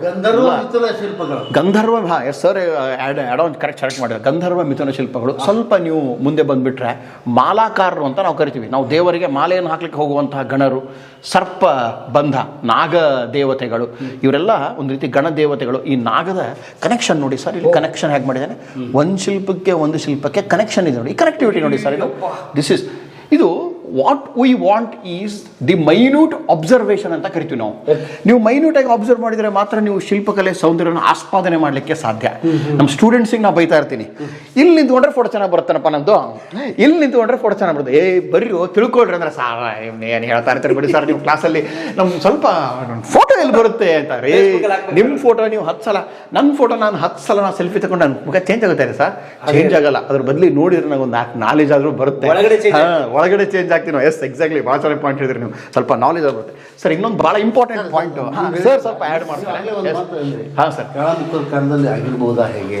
ಹಾಂ ಸರ್, ಹೇಳಿ ಸರ್, ಒಂದು ಒಳ್ಳೆ ಟಾಪಿಕ್ ತೆಗೆದ್ರು ಸರ್. Yes sir. ಕಾಳಾಮುಖದ ಕಾಲದಲ್ಲಿ ಆಗಿರಬಹುದಾ ಹೇಗೆ ಅಂತ. ಹಾಂ ಸರ್. ಇದು 9, 10, 11ನೇ ಶತಮಾನ. ಅವಾಗ ಇದ್ದದ್ದೇ ಕಾಳರು, ಕೌಳರು, ಹೌದು. ಕಾಳಾಮುಖ. ಹೌದು. ಇವರು ಇಲ್ಲಿ ಕಾಳಾಮುಖರ ಪ್ರಮುಖರ ಕ್ರಿಯಾಶಕ್ತಿ ಪಂಡಿತರು ಅಲ್ಲಿ. ಪಂಡಿತರು, ಹೌದು. ಶಾಸನ ಉಲ್ಲೇಖ ಇದೆ ಸರ್, ತ್ರಿಕುಟೇಶ್ವರ ದೇವಸ್ಥಾನ. ಅದನ್ನೇ ನಾನು ಹೇಳ್ತಿರೋದು. ನಮ್ಮ ಟೆಂಪಲ್ ಬಿಲ್ಡಿಂಗ್ ಆಕ್ಟಿವಿಟಿಗೆ ದೊಡ್ಡ ಕಾಂಟ್ರಿಬ್ಯೂಷನ್ ಕಾಳಾಮುಖದಿಂದ. ಹೌದು. ಇವರು ಜನರನ್ನು ನಂಬಿಸ್ತಿದ್ರು. ನಂಬಿಕೆ, ದೇವರನ್ನು ನಂಬ್ರಪ್ಪ, ನಿಮಗೆಲ್ಲ ಒಳ್ಳೇದಾಗತ್ತ ಅಂತ ಹೇಳಿ ಅವರು ದೇವಾಲಯಗಳಿಗೆ ಸೆಳೆದವರು ಮೊಟ್ಟ ಮೊದಲು ಕಾಳಾಮುಖ ಯತಿಗಳು ಇತ್ತು. ಅದು ಇರಲಿಲ್ಲ ಅಂತಲ್ಲ, ಬರ್ರಿ ಇದು ಸಾಂಸ್ಕೃತಿಕ ಚಟುವಟಿಕೆಗಳ ಕೇಂದ್ರ. ನೀವು ಕರಿತಾ ಇದ್ರಿ ಜನರನ್ನ ದೇವಾಲಯ ನೋಡ್ರಿ ಅಂತ. ಇವಾಗ ಕ್ರಿಯಾಶಕ್ತಿ ಪಂಡಿತರ ಇನ್ನೊಂದು ರೂಪ. ನೀವು ಆ ಕಾಲದಲ್ಲಿ ಆ ಕೆಲಸವನ್ನು ಮಾಡಿದ್ರು. ಈಗ ನಮ್ಮ ಇವತ್ತಿನ ಕಾಲದ ಇವರು ಪಂಡಿತರು ಸರ್. ಮಠಮಾನ್ಯಗಳನ್ನ ಅದನ್ನ ಔಟ್ ಮಾಡಿ ಇವ್ರು ಪಂಡಿತರು ಅಂದರೆ ಪುರಾಣಗಳು ಇವ್ರಿಗೆ ಗೊತ್ತಿದೆ, ಸೃಷ್ಟಿ ಮಾಡೋದು ನನಗೆ ಗೊತ್ತಿದೆ, ನನಗೆ ಪುರಾಣ ಗೊತ್ತಿಲ್ಲ. ಆವಾಗ ಇವರು ಹೇಳ್ತಾರೆ, ನೋಡಪ್ಪ, ಶಿವ ಅಂದರೆ ಹಿಂಗಿದ್ದ, ಇಂದ್ರ ಅಂದರೆ ಹಿಂಗಿದ್ದ, ವಿಷ್ಣು ಅಂದರೆ ಹಿಂಗಿದ್ದ, ಬ್ರಹ್ಮ ಅಂದರೆ ಹಿಂಗಿದ್ದ, ಅದು ಹೆಂಗೆ ಚಿತ್ರ ಮಾಡೋ ಬರೀತೀವಿ ನೋಡುವ. ಮತ್ತು ನಾವು ಏನೋ ಶಿಲ್ಪ ರೆಡಿ ಮಾಡ್ತೀವಿ, ನೋಡ್ರಿ ಗುರುಳೆ ಅದು ಹಂಗಲ್ಲ ಹಿಂಗಲ್ಲ ಹಂಗಲ್ಲ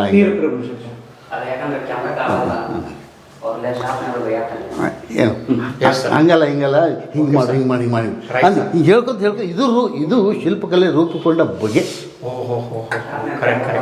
ಅವರು ಆಸಕ್ತಿಯನ್ನು ಸೆಳೆದ್ರು. ಹೌದು. ಮೊದಲು ನಾವು ಎಲ್ಲ ದೇವರುಗಳನ್ನು ಶೂನ್ಯ ರೂಪದಲ್ಲಿ ನಾವು ಕಲ್ಪನೆ ಮಾಡ್ಕೊಂಡಿದ್ವಿ. ಸೂರ್ಯನನ್ನು ಅಲ್ಲಿ ಶೂನ್ಯ ರೂಪದಲ್ಲಿ ನೋಡ್ತಾ ಇರೋದು ನಾವಲ್ಲಿ. ಸೂರ್ಯ ದೇವಾಲಯ ಇದೆಯಲ್ಲ. ಈ ಚರ್ಚೆನ ನಾವು ಹೊರಗಡೆ ಕಥಾನಕ ಇರಲಿ. ಇದು ಜನರನ್ನ ಸೆಳಿಲಿಕ್ಕೆ ಅವ್ರು ಏನು ಮಾಡ್ತಾ ಇದ್ರು ಅಂತಂದ್ರೆ, ಸ್ವಲ್ಪ ಬನ್ನಿ ಸರ್, ಏನು ಮಾಡ್ತಾ ಇದ್ರು ಅಂತಂದ್ರೆ ಕಥಾನಗಳನ್ನು ತೋರಿಸ್ತಾ ಇದ್ರು. ದೇವಾಲಯದ ಭಿತ್ತಿಯ ಹೊರಭಾಗದ ಜೊತೆಗೆ ಈ ಅಂತರಾಳದ ಮೇಲ್ಭಾಗದಲ್ಲಿ ಕೂಡ ನೋಡಿ ಸರ್, ಬಲಿ ವಾಮನ ಕಥೆ. ಇದು ನಮ್ಮ ಬಲಿ ಚಕ್ರವರ್ತಿ, ಭಾಗವತ ಪುರಾಣ, ವಿಷ್ಣು ಪುರಾಣ, ಇನ್ನು ಅನೇಕ ಪುರಾಣಗಳು ಬಂದಿರುವಂತಹ ಬಲಿ ಭಾಗವತ, ಈ ಬಲಿ ವಾಮನ ಕಥಾನಕವನ್ನು ತೋರಿಸಿದ ನೋಡಿ ಸರ್. ಇಲ್ಲಿ ವಾಮನ ಬರ್ತಾನೆ, ಬಲಿ ಅವನ ಸ್ವಾಗತಿಸ್ತಾನೆ. ಆಮೇಲೆ ಅವನು ಸಂಕಲ್ಪವನ್ನು ಬಿಟ್ಬಿಟ್ಟು 3 ಭೂಮಿ 3 ಪಾದ, ನನ್ನ ಪಾದ ಎಷ್ಟಿದೆಯಲ್ಲ 3 ಭೂಮಿಯನ್ನು ದಾನ ಕೊಡಿ ಅಂತ ಕೇಳ್ತಾನೆ. ಆಮೇಲೆ ಅವನು ವಾಮನ ಅಂದರೆ ಕುಬ್ಜ, ತ್ರಿವಿಕ್ರಮನಾಗಿ ಅವನನ್ನು ಪಾತಾಳಲೋಕಕ್ಕೆ ತಳ್ತಾನೆ. ಈ ಕಥೆಯನ್ನು ಈ ಪೆನ್ನಲ್ಲಿ ಎಷ್ಟು ಸುಂದರವಾಗಿ ತೋರಿಸಿದ್ದಾನೆ. ಹೀಗೆ ಈ ಕಾಳಾಮುಖರು ಹೇಳ್ತಾ ಇದ್ರಲ್ಲ ಸರ್, ಅದನ್ನೇನು ಮಾಡಿದ್ರು ಅವರು ಅಂದರೆ ಜನರನ್ನು ಆಕರ್ಷಣೆ ಮಾಡಿದ್ರು ಸರ್ ಕಥೆಗಳ ಮೂಲಕ. ಇಲ್ಲಿ ಇದು ಆ ಡೀಟೇಲ್ ಆಗಿರೋದನ್ನ ಒಂದೇ ಏಕದೃಶ್ಯದಲ್ಲೇ ತೋರಿಸಿಬಿಟ್ಟಿದ್ದಾನೆ. ಅದು ಸಿನಿಮಾ ಮತ್ತು ಸೇವಾ ವ್ಯತ್ಯಾಸ ಇರಲಿಲ್ಲ. ಇಲ್ಲಿ ಇಲ್ಲಿ ಇಲ್ಲಿ ಇಲ್ಲಿ ಇಲ್ಲಿ ಇಲ್ಲಿ ಇದು ನೋಡಿ, ಕಾಳಿ ಕಾಳಿ ಕಾಲ ಅಂದರೆ ಕಪ್ಪದ ಇದು ಏನು ಕಾಳಾಮುಖರು ಕಪ್ಪು ಕತ್ತಲೆ ನಾಡುವ ಟೈಮ್ನಾಗ ಅದಕ್ಕೆ ಸ್ವಲ್ಪ ಬೆಳಕು ಚೆಲ್ತಾ ಬಂದರು, ದಾನ ಕೊಟ್ಟರು. ಇದು ನೋಡಿ, ಇಲ್ಲಿ ನೋಡಿ ಕಾಳಿ ನಾಟ್ಯ ತಗ್ಗುಡಿ ಹಿಡಿತಾ ಇದ್ದಾಳೆ. ಅಜ್ಞಾನವನ್ನು ತುಳಿದು ದಾನ ಕೊಟ್ಟರು. ಆ ರೀತಿ ಈ ನಾಟ್ಯದ ಬೇರೆ ಬೇರೆ ಭಂಗಿಗಳನ್ನ ತೋರಿಸುವಂತಹ ಶಿಲ್ಪಗಳು ಕೂಡ ಈ ದೇವಾಲಯದ ಮೇಲ್ಭಾಗದ ವಿತಾನ ಭಾಗದಲ್ಲಿವೆ ನೋಡಿ. ಅಲ್ಲಿ ನಾಟ್ಯ ಮೂಮೆಂಟ್ ನೋಡಿ, ಆ ನರ್ತಕಿಯ ಮೂಮೆಂಟ್ ಆಗಲೇ ಹೇಳಿದ್ರಲ್ಲ, ವಿದ್ಯಾಧರರು ಅಂತ. ಎಸ್ ಸರ್, ವಿದ್ಯಾಧರರು ನಾಟ್ಯ ಮತ್ತು ಕಲೆಯ ಅಧಿದೇವತೆಗಳು, ವಿದ್ಯಾಧರರು, ವಿದ್ಯೆಯ ಧರ, ವಿದ್ಯೆಯ ಆಧಾರ, ವಿದ್ಯೆಯನ್ನು ಧರಿಸಿದವರು, ಕಲಿತವರು ಅಂತ. ಬನ್ನಿ ಸರ್, ಹೊರಗಡೆ ನೋಡೋಣ ಈಗ. ಎಸ್ ಸರ್, ಸ್ಪೆಷಲ್ ಇಲ್ಲ ಸರ್, ಈ ಡೋರೆಲ್ಲ ಯೂಸ್ ಮಾಡಿದ್ದಲ್ಲ ಇಲ್ಲ ಸರ್, ನಮ್ಮವರು, ನಮ್ಮ SI ನಮ್ಮ ಗೌರ್ಮೆಂಟ್ನವರು ಹಾಕಿದ್ದು ಸರ್. ಸೂರ್ಯಣ್ಣ ಸೂರ್ಯ ಸರ್ ಹೇಳ್ತಾರೆ. ಶ್ರೀ ವಿಶ್ವೇಶ್ವರ ದೇವಾಲಯದ ಎದುರುಗಡೆ ಮತ್ತೊಂದು ಬಹಳ ಸುಂದರವಾದ ದೇವಾಲಯ ಇದೆ. ಇದಕ್ಕೆ ನಾವು ಸೂರ್ಯ ದೇವಾಲಯ ಅಂತ ಕರಿತಾ ಇದ್ದೀವಿ. ಒಳಗಡೆ ಗರ್ಭಗೃಹದಲ್ಲಿ ಹಿಂದೆ ಸೂರ್ಯನ ಮೂರ್ತಿ ಇತ್ತು ಅಂತ ಹೇಳ್ತಾರೆ ಹಿರಿಯರು, ಆದರೆ ಈಗ ಸೂರ್ಯನ ಮೂರ್ತಿ ಇಲ್ಲ. ಇದು ಕೂಡ ಪಂಚಶಾಖಾ ದ್ವಾರಬಂಧವನ್ನು ಹೊಂದಿದೆ. ಈಗಾಗಲೇ ನಾವು ಕಾಶಿ ವಿಶ್ವೇಶ್ವರ ದೇವಾಲಯದಲ್ಲಿ ನೋಡಿದ್ವಲ್ಲ, ಹಾಗೆ ಪಂಚಶಾಖಾ ಒಂದು ದ್ವಾರಬಂಧ ಹೊಂದಿದೆ. ಲಲಾಟ ಬಿಂಬದಲ್ಲಿ ಗಜಲಕ್ಷ್ಮಿ ಇದೆ, ಹಂಸಗಳ ಸಾರಿದೆ. ಸ್ವಲ್ಪ ಮೇಲ್ಭಾಗದಲ್ಲಿ ಉತ್ತರಾಂಗ ಅಂತ ಕರಿತೀವಲ್ಲ, ಅದು ಇಲ್ಲಿ ಸ್ವಲ್ಪ ವಿಶೇಷ ಇದೆ ಸರ್. ಇಲ್ಲಿ ಸೆಂಟ್ರಲಲ್ಲಿ ನೀವು ಸೂರ್ಯನ ಮೂರ್ತಿಯನ್ನು ನೋಡ್ತಾ ಇದ್ದೀರಿ. ಸೂರ್ಯನ ಮೂರ್ತಿಯ ವಿಶೇಷ ಅಂದರೆ ಎರಡೂ ಕೈಗಳಲ್ಲಿ ಅವ ಮೊಗ್ಗುಗಳನ್ನು ಹಿಡಿದಿರ್ತಾನೆ. ಸೂರ್ಯ ಹೂವು ಅರಳುವವು ಸೂರ್ಯನ ಕಡೆಗೆ, ನಮ್ಮ ದಾರಿ ಬರೀ ಚಂದ್ರನವರೆಗೆ ಅಂತ ಭಾಳ ಬ್ಯೂಟಿಫುಲ್ ಆಗಿ ಬರೆದಿದ್ದಾರೆ. ನಾವು ಚಂದ್ರನವರೆಗೆ ಹೋಗ್ಬರ್ತೀವಿ, ಸೂರ್ಯನ ಕಡೆ ನಮ್ಗೆ ಹೋಗೋಕ್ಕಾಗಲ್ಲ, ಆದರೆ ಹೂವುಗಳು ಸೂರ್ಯನ ಕಡೆ ಅರಳುತ್ತಾವು ಅಂತ. ಆ ಸೂರ್ಯನ ಒಂದು ಶಿಲ್ಪಶಾಸ್ತ್ರದ ಒಂದು ವಿಶೇಷತೆ ಅಂದರೆ ಆತ ಎರಡು ಮೊಗ್ಗುಗಳನ್ನು ಹಿಡಿದಿರ್ತಾನೆ. ಸೂರ್ಯನ ತೋರಿಸಿದ್ದಾರೆ. ಅಕ್ಕಕ್ಕೆ ಪಕ್ಕಕ್ಕೆ ಉಷೆ ಮತ್ತು ನಿಶೆ, ದಿತಿ ಮತ್ತು ಅದಿತಿ ಅಂತ ಪುರಾಣಗಳಲ್ಲಿ ಸೂರ್ಯನ ಸಂಗಾತಿಗಳು, ಪತ್ನಿಯರು ಅಂತ ವರ್ಣನೆ ಇದೆ. ಆ ರೀತಿ ಇಲ್ಲಿ ದಿತಿ, ಅದಿತಿ, ಉಷೆ, ನಿಶೆಯನ್ನು ತೋರಿಸಿದ್ದಾರೆ. ಇದು ಈ ದೇವಾಲಯದ ಒಂದು ವಿಶೇಷತೆ ಸರ್. ಈಗ ನಾವು ದೇವಾಲಯದ ಹೊರಭಾಗಕ್ಕೆ ಹೋಗೋಣ ಸರ್. ಉಷೆ ನಿಶೆ, ಹಾಂ ಸರ್. ದಿತಿ ಅದಿತಿ ಇದು ಪುರಾಣಗಳಲ್ಲಿ ಉಲ್ಲೇಖ ಇದೆ. ಅದನ್ನು ನಮ್ಮ ಶಿಲ್ಪಕಾರರು ಏನು ಮಾಡ್ತಾರೆ ಅಂದರೆ ಅದನ್ನ ಶಿಲ್ಪಗಳಲ್ಲಿ ತೋರಿಸ್ತಾರೆ ಸರ್ ಅವರು. ಸರ್ ನೋಡಿ, ನನಗನ್ಸುತ್ತೆ ಸರ್ ಬಹುಶಃ ಈ ಒಂದೊಂದು ದೇವಸ್ಥಾನ ನೋಡೋಕೆ ಒಂದೊಂದು ದಿನ ಸರ್, ಒಂದಿನ ಬೇಕು ಸರ್. ಆ್ಯಕ್ಚುಲಿ ಇದು ಭಾಳ ಡೀಟೇಲ್ ಆಗಿ ಕಂಪ್ಲೀಟ್ ಮಾಡ್ಬೇಕಂದ್ರೆ ಒಂದು ದಿವಸ, ಇಟಿಗೆ one day. Kashi Vishweshwara one day ಇದು ಆ್ಯಕ್ಚುಲಿ ಹಂಗಿದೆ ಇದು. ಯಾಕಂದ್ರೆ ನಾವು ಪ್ರತಿಯೊಂದು ಚಿತ್ರ ಇದು ನೋಡ್ಬೇಕು ನಾವು. ಸ್ವಲ್ಪ ಬನ್ನಿ ಸರ್, ಇಲ್ಲಿ ಸ್ಟಾರ್ಟ್ ಮಾಡೋಣ ಸರ್. ಈಗ ನಾವು ಸೂರ್ಯ ದೇವಸ್ಥಾನದ ಹೊರಭಾಗದಿಂದ ಕಾಶಿ ವಿಶ್ವೇಶ್ವರ ಮತ್ತು ಸೂರ್ಯ ದೇವಸ್ಥಾನದ ಹೊರಭಾಗದ ರಚನೆಗಳನ್ನು ಇತಿಹಾಸ ಕಲಾ ವಿದ್ವಾಂಸರು ಇದನ್ನು ಊರ್ಧ್ವಮುಖ ರಚನೆಗಳು ಅಂತ ಇದನ್ನು ಕರಿತಾ ಇದ್ದಾರೆ. ಒಂದು ಸ್ವಲ್ಪ ಅಲ್ಲೇ ಹೋಗ್ಬಿಡ್ತೀನಿ ನೋಡಿ ಸರ್. ಇಲ್ಲ, ಇದು ಅಧಿಷ್ಠಾನ ಭಾಗ ಅಂದರೆ ಬೇಸ್ಮೆಂಟ್ ಅಂತ ಏನು ನಾವು ಕರಿತಾ ಇದ್ದೀವಿ, ಅಧಿಷ್ಠಾನ ಭಾಗ. ಈ ಅಧಿಷ್ಠಾನ ಭಾಗದಲ್ಲಿ ಪದ್ಮ, ಕುಮುದ, ಉಪಾನ ಅಂತ ಬೇರೆ ಬೇರೆ ಭಾಗಗಳಿವೆ. ಉಪಾನ, ಪದ್ಮ ಅಂದರೆ ನೋಡಿ ಈ ಫ್ಲೋರಲ್ ಡಿಸೈನ್, ಕಮಲ ಅರಳಿದ ಹಾಗೆ ಪದ್ಮ, ಕುಮುದ, ಉಪಾನ, ಫೋಲ್ಡಿಂಗ್ಸ್ಗಳಿಗೆ ಬೇರೆ ಬೇರೆ ಹೆಸರುಗಳನ್ನು ನಮ್ಮ ಈ ಇತಿಹಾಸ ವಿದ್ವಾಂಸರು ಕೊಟ್ಟಿದ್ದಾರೆ. ಇಲ್ಲಿ ಕೂಡ ಇಲ್ಲೇನು ಮಾಡ್ತಾರೆ, ಡೆಕೋರೇಷನ್ಸ್ಗಳನ್ನ ತೋರಿಸಿದ್ದಾರೆ. ಶಿಖರದ ಮಾದರಿ ಮಿನಿಯೇಚರ್ ಮಾಡೆಲ್ಸನ್ನು ತೋರಿಸಿದ್ದಾರೆ. ಇದು ಸೂರ್ಯ ದೇವಾಲಯ ಅಂತ ಚರ್ಚೆ ಮಾಡಿದ್ವಿ ನಾವು. ಸೂರ್ಯ 7 ಅಶ್ವಗಳ ಮೇಲೆ ಬಂದುಬಿಟ್ಟು ಬೆಳಕನ್ನು ಕೊಡುವಂತಹ ಒಬ್ಬ ಬಹಳ ಪ್ರಮುಖ ದೇವರು ಅಂತ ವೇದಗಳ ಕಾಲದಲ್ಲಿ ಬ್ರಹ್ಮ, ವಿಷ್ಣು, ಮಹೇಶ್ವರಿಗಿಂತ ಇಂದ್ರ, ವರುಣ, ಅಗ್ನಿ, ವಾಯು ಈ ಪ್ರಕೃತಿ ದೇವತೆಗಳಿಗೆ ಬಹಳ ವರ್ಣನೆಯನ್ನು ಮಾಡಲಾಗಿದೆ. ಇಲ್ಲಿ ಅಶ್ವಗಳನ್ನು ತೋರಿಸಿದ ನೋಡಿ. ಈ ಸೂರ್ಯ ದೇವಾಲಯ ಅನ್ನಲಿಕ್ಕೆ ನಾವು ಸಾಕ್ಷಿಯಾಗಿ ಅಶ್ವಗಳಿದೆ. ಇಲ್ಲಿ ಕುಬ್ಜರಿದ್ದಾರೆ. ಕುಬ್ಜರ ಒಂದು ಅಂದರೆ ಅವರೆಲ್ಲ ಈ ದೇವಾಲಯವನ್ನು ಹೊತ್ತು ನಿಂತಿದ್ದಾರೆ ಅನ್ನೋ ಸಂಕೇತವನ್ನು ಕೊಡಬಹುದು ಅನ್ನೋದು ಒಂದು ಒಪಿನಿಯನ್. ಇಲ್ಲೇ ಇದು ದೇವಕೋಷ್ಠ ಅಂತ ನಾವು ಚರ್ಚೆ ಮಾಡಿದ್ವಲ್ಲ ಈಗ, ಮಿನಿಯೇಚರು. ಆ ದೇವಕೋಷ್ಠದ ಒಳಗಡೆ ದೇವರ ಮೂರ್ತಿಗಳು ಇದ್ದಿರಬಹುದು ಹಿಂದೆ. ಅಲ್ಲಿ ಮೇಲೆ ಮತ್ತೆ ಚಿಕ್ಕ ಚಿಕ್ಕ ದೇವತೆಗಳನ್ನು ತೋರಿಸಿದ್ದಾರೆ. ಒಂದು ಸ್ವಲ್ಪ ಅಲ್ಲಿ ಝೂಮ್ ಕೊಡಿ ಸರ್, ಅಲ್ಲಿ ಮೇಲ್ಗಡೆ ಪಾಯಿಂಟರ್, ನಾಸಿಕ ಅಂತ ಇದಕ್ಕೆ ಕರೀತಾರೆ ಸರ್. ಇದಕ್ಕೆ ಈ ನಾಸಿಕ ಈಗ ವೃತ್ತ ಸ್ಫುಟಿತ ಅಂತ ಬೇರೆ ಬೇರೆ ಸಂಸ್ಕೃತ ಹೆಸರುಗಳು ಬರ್ತಾವು. ಈ ಕುದುರೆ ಲಾಳಾಕಾರದಲ್ಲಿದೆ ನೋಡಿ, ಅದು ಕುದುರೆ ಲಾಳಾಕಾರ. ಅದರಲ್ಲಿ ಒಬ್ಬ ದೇವರನ್ನ ಕುಡಿಸಿರ್ತಾರೆ. ಎಸ್, ಹೀಗೆ ಬೇರೆ ಬೇರೆ ಒಂದು ದೇವತೆಗಳನ್ನು ಇಲ್ಲಿ ಏನು ಮಾಡ್ತಾನೆ ಅವನು, ಸ್ಕಲ್ಪ್ಚರಲ್ಲಿ ಮಾಡ್ತಾ ಹೋಗ್ತಾನೆ. ಇಲ್ಲೇ ನಿಮಗೆ ಪಕ್ಷಿಗಳ ಸಾಲು ನೋಡಿ, ಈ ದೇವಾಲಯದ ಕಾಮನ್ ಫ್ಯಾಕ್ಟರ್ ಇಲ್ಲೇ ಪಕ್ಷಿಗಳ ಸಾಲನ್ನು ತೋರಿಸಿದ್ದಾರೆ. ಇನ್ನೊಂದು ಇಂಪಾರ್ಟೆಂಟ್ ಪಾಯಿಂಟ್ ಕಡೆ ನಿಮ್ಮ ಗಮನ ಸೆಳಿತೀನಿ ಸರ್. ಇಲ್ಲಿದೆ ನೋಡಿ, ಇದು ಭಾಳ ಇಂಪಾರ್ಟೆಂಟ್ ಪಾಯಿಂಟ್. ಇದಕ್ಕೆ ವಾಸ್ತುಶಿಲ್ಪದಲ್ಲಿ ಕೋಷ್ಟ ಪಂಜರ ಅಂತ ಕರೀತಾರೆ. ಇದು ಒಂದು ರೀತಿ ಡಿಸೈನ್. ಈ ಸ್ತಂಭ ನೋಡಿದ್ವಲ್ಲ ನಾವು, ಆ ಕಂಬಗಳ ಉಬ್ಬು ಶಿಲ್ಪಗಳು. ಇದರ ನಡುವೆ ಇಲ್ಲಿ ಸೂರ್ಯ ನಿಂತಿದ್ದಾನೆ. ಆ ಸೂರ್ಯನ ಕೈಲಿರೋ ಮೊಗ್ಗು ಹೋಗ್ಬಿಟ್ಟಿದೆ. ಇಲ್ಲಿ ಈ ಹೊರಗಡೆ ಬರ್ತಾ ಇದೆ ನೋಡಿ, ಇದು ಡಿಸೈನ್. ಇದು ಒಂದು ರೀತಿ ಡೆಕೋರೇಟಿವ್ ಪರ್ಪಸ್ಸಿಗಾಗಿ ಪಂಜರಗಳು, ಕೋಷ್ಟ ಪಂಜರಗಳು ಅಂತ, ಸ್ತಂಭ ಪಂಜರಗಳು ಅಂತ ಬೇರೆ ಬೇರೆ ಹೆಸರಿನಿಂದ ನಮ್ಮ ವಾಸ್ತುಶಿಲ್ಪ ಕಲಾ ವಿದ್ವಾಂಸರು ಹೇಳ್ತಾರೆ. ಇದಕ್ಕೆಲ್ಲ ಸರ್ ಗ್ರಾಂಥಿಕ ಆಧಾರ ಇದೆ, ರಿಟರ್ನ್ ಇದೆ. ಆ ಗ್ರಾಂಥಿಕ ಆಧಾರದ ಮೇಲೆ ಇವು ರಚನೆಗಳಾಗಿವೆ. ಒಂದು ವಿಶೇಷ ಮೂರ್ತಿ ಕಡೆ ನಾವು ನಮ್ಮ ಪುಂಡ್ಲಿಕ್ ಸರ್ ಏನೋ ಆ್ಯಡ್ ಮಾಡ್ತಾರೆ ಸರ್. ಆ್ಯಡ್ ಮಾಡ್ತೀರಾ? ಮಾಡಿ ಸರ್. ಇನ್ನೇನಿಲ್ಲ, ಈ ಕಾಳಾಮುಖ. ಹೌದು ನೋಡಿ, ಬಹಳ ಬ್ಯೂಟಿಫುಲ್. ಎಸ್ ಇದು ಕಾಳಾಮುಖ ಪ್ರಭಾವ ಈ ದೇವಾಲಯದ ಮೇಲಿದೆ ಅನ್ನೋದಕ್ಕೆ ಒಂದು ಆಧಾರ. ಇಲ್ಲಿ ನಾವು ಮುನಿಗಳು ಕುಳಿತಿದ್ದನ್ನು ಕಟ್ಟಿಸ್ಲಿಕ್ಕೆ ಕಾರಣೀಭೂತರವರು ಕಾಳಾಮುಖರು. ಅವರು ಜನರನ್ನು ಮನವೊಲಿಸ್ತಾರೆ, ವ್ಯಾಪಾರಿಗಳನ್ನ ಮನವೊಲಿಸ್ತಾರೆ, ಅಂಗಡಿಕಾರರನ್ನ ಮನವೊಲಿಸ್ತಾರೆ. ಅದು 6 ಜನ ಕಾಳಾಮುಖ ಗುರುಗಳು, ಕೈಯಲ್ಲಿ ದಂಡ ಇದೆ ನೋಡ್ರಿ. ಅಂದ್ರೆ ಅವ್ರ ರೀತಿ ನಮ್ಮ ಈಗಿನ ಸ್ವಾಮೀಜಿಗಳು ಕೈಯಲ್ಲಿ ದಂಡ ಇದೆ ನೋಡ್ರಿ, ಗುರುಗಳವರು. ನೋಡಿ ಸರ್, ಒಂದು ಪಾಯಿಂಟನ್ನು ಸರಿಗೆ ಆ್ಯಡ್ ಮಾಡುತ್ತೀವಿ. ಇವತ್ತು ನಮ್ಮ ವೀರಶೈವ ಲಿಂಗಾಯತ ಮಠಗಳ ಬಗ್ಗೆ 2 ಮಾತು ಹೇಳಬೇಕು. ಇವತ್ತು ನಮ್ಮ ಉತ್ತರ ಕರ್ನಾಟಕ ಭಾಗದ ವೀರಶೈವ ಲಿಂಗಾಯತ ಮಠಗಳ ಕೊಡುಗೆ ಭಾಳ ಇಂಪಾರ್ಟೆಂಟ್ ಇದೆ. ವೀರಶೈವ ಲಿಂಗಾಯತ ಮಠಗಳು ಶಿಕ್ಷಣ ಸಂಸ್ಥೆಗಳನ್ನು ನಡೆಸ್ತಾ ಇವೆ. ಎಷ್ಟೋ ಜನ ನಮ್ಮಂಥ ಉಪನ್ಯಾಸಕರು, ಶಿಕ್ಷಕರು ಆ ಶಿಕ್ಷಣ ಸಂಸ್ಥೆಗಳಿಗೆ ನಮ್ಮ ಅನ್ನಕ್ಕೆ ಅವು ದಾರಿಗಳನ್ನು ಮಾಡಿಕೊಟ್ಟಿವೆ ವೀರಶೈವ ಶಿಕ್ಷಣ ಮಠಗಳು. ವೀರಶೈವ ಲಿಂಗಾಯತ ಮಠಗಳು, ಈ ಭಾಗದಲ್ಲಿ ಲಿಂಗಾಯತ ಮಠಗಳು ಅನ್ನ ದಾಸೋಹವನ್ನು ಮಾಡ್ತಾ ಇವೆ. ಅನ್ನ ಪ್ರಸಾದ, ಅಲ್ಲಿ ಮಧ್ಯಾಹ್ನ ನಿಮ್ಮಂಥ ಪ್ರವಾಸಿಗರು ಬಂದರೆ ಅಲ್ಲಿ ಅನ್ನ ಪ್ರಸಾದ ನಡೀತಾ ಇದೆ. ಅಲ್ಲಿ ನಮ್ಮ ಗದಗಿನ ತೋಂಟದಾರ್ಯ ಮಠದಲ್ಲಿ ಪ್ರತಿ ಸೋಮವಾರ ಶಿವಾನುಭವ ನಡೀತದೆ, ಸಾಂಸ್ಕೃತಿಕ ಧಾರ್ಮಿಕ ಚರ್ಚೆ ನಡೀತದೆ, ಅನ್ನದಾನ ವಿದ್ಯಾದಾನ ನಡೀತಾ ಇದೆ. ಸೊ ಈ ಕಾಲದ ಮಠಗಳು ಒಂದು ಸಾಂಸ್ಕೃತಿಕ ಕೇಂದ್ರ. ಅದು ಕೇವಲ ಧರ್ಮ ಅಂತಲ್ಲ, ಧರ್ಮ, ಶಿಕ್ಷಣ, ಸಂಸ್ಕೃತಿ, ವಿದ್ಯೆ ಪ್ರಸಾರ ಈ ಎಲ್ಲ ಕೆಲಸ ಮಾಡ್ತವೆ. ಈಗ ನಾವು ಇದಕ್ಕೆ ಹೋಗೋಣ, 12ನೇ ಶತಮಾನಕ್ಕೆ ಹೋಗೋಣ. 12ನೇ ಶತಮಾನದಲ್ಲಿ ಇವತ್ತೇನು ಲಿಂಗಾಯತ ಮಠ ಕೆಲಸ ಮಾಡ್ತಿದ್ದೀವಲ್ಲ, ಆವಾಗ ಮಠಗಳ ಪರಂಪರೆ ಇನ್ನೂ ಆರಂಭ ಆಗಿರಲಿಲ್ಲ. ನೋಡಿ, ಈ ಬಸವಣ್ಣ, ಕಲ್ಯಾಣ ಚಾಲುಕ್ಯರ ನಂತರ, ಕಳಚೂರಿನ ನಂತರ ಈ ವೀರಶೈವ ಪರಂಪರೆ. ಅದಕ್ಕಿಂತ ಪೂರ್ವ ಕಾಲದಲ್ಲಿ ಈಗ ನಮ್ಮ ಸರ್ ಹೇಳ್ತಾ ಇದ್ರಲ್ಲ, ಕಾಳಾಮುಖರು ಈ ಕೆಲಸ ಮಾಡ್ತಾಯಿದ್ರು. ಈಗ ಮಠ ಏನು ಸಾಂಸ್ಕೃತಿಕ ಕೇಂದ್ರ ಆಗಿದೆ, ಆವಾಗ ದೇವಾಲಯ ಸಾಂಸ್ಕೃತಿಕ ಕೇಂದ್ರ ಆಗಿತ್ತು. ದೇವಾಲಯ ಬರೀ ಧರ್ಮಕ್ಕೆ ಮಾತ್ರ ಅಲ್ಲ, ದೇವಾಲಯದಲ್ಲಿ ಒಂದು ಬ್ಯಾಂಕ್ ಅಂತ ಕೆಲಸ ಮಾಡ್ತಾ ಇತ್ತು. ಅದು ಒಂದು ಸಾಂಸ್ಕೃತಿಕ ಕೇಂದ್ರ ಆಗಿತ್ತು. ಅದು ಒಂದು ಅಗ್ರಹಾರ ಶಿಕ್ಷಣ ಕೇಂದ್ರ ಆಗಿತ್ತು. ಅಲ್ಲಿ ಸಂಗೀತ, ನೃತ್ಯ ನೆರವೇರ್ತಾ ಇದ್ದು.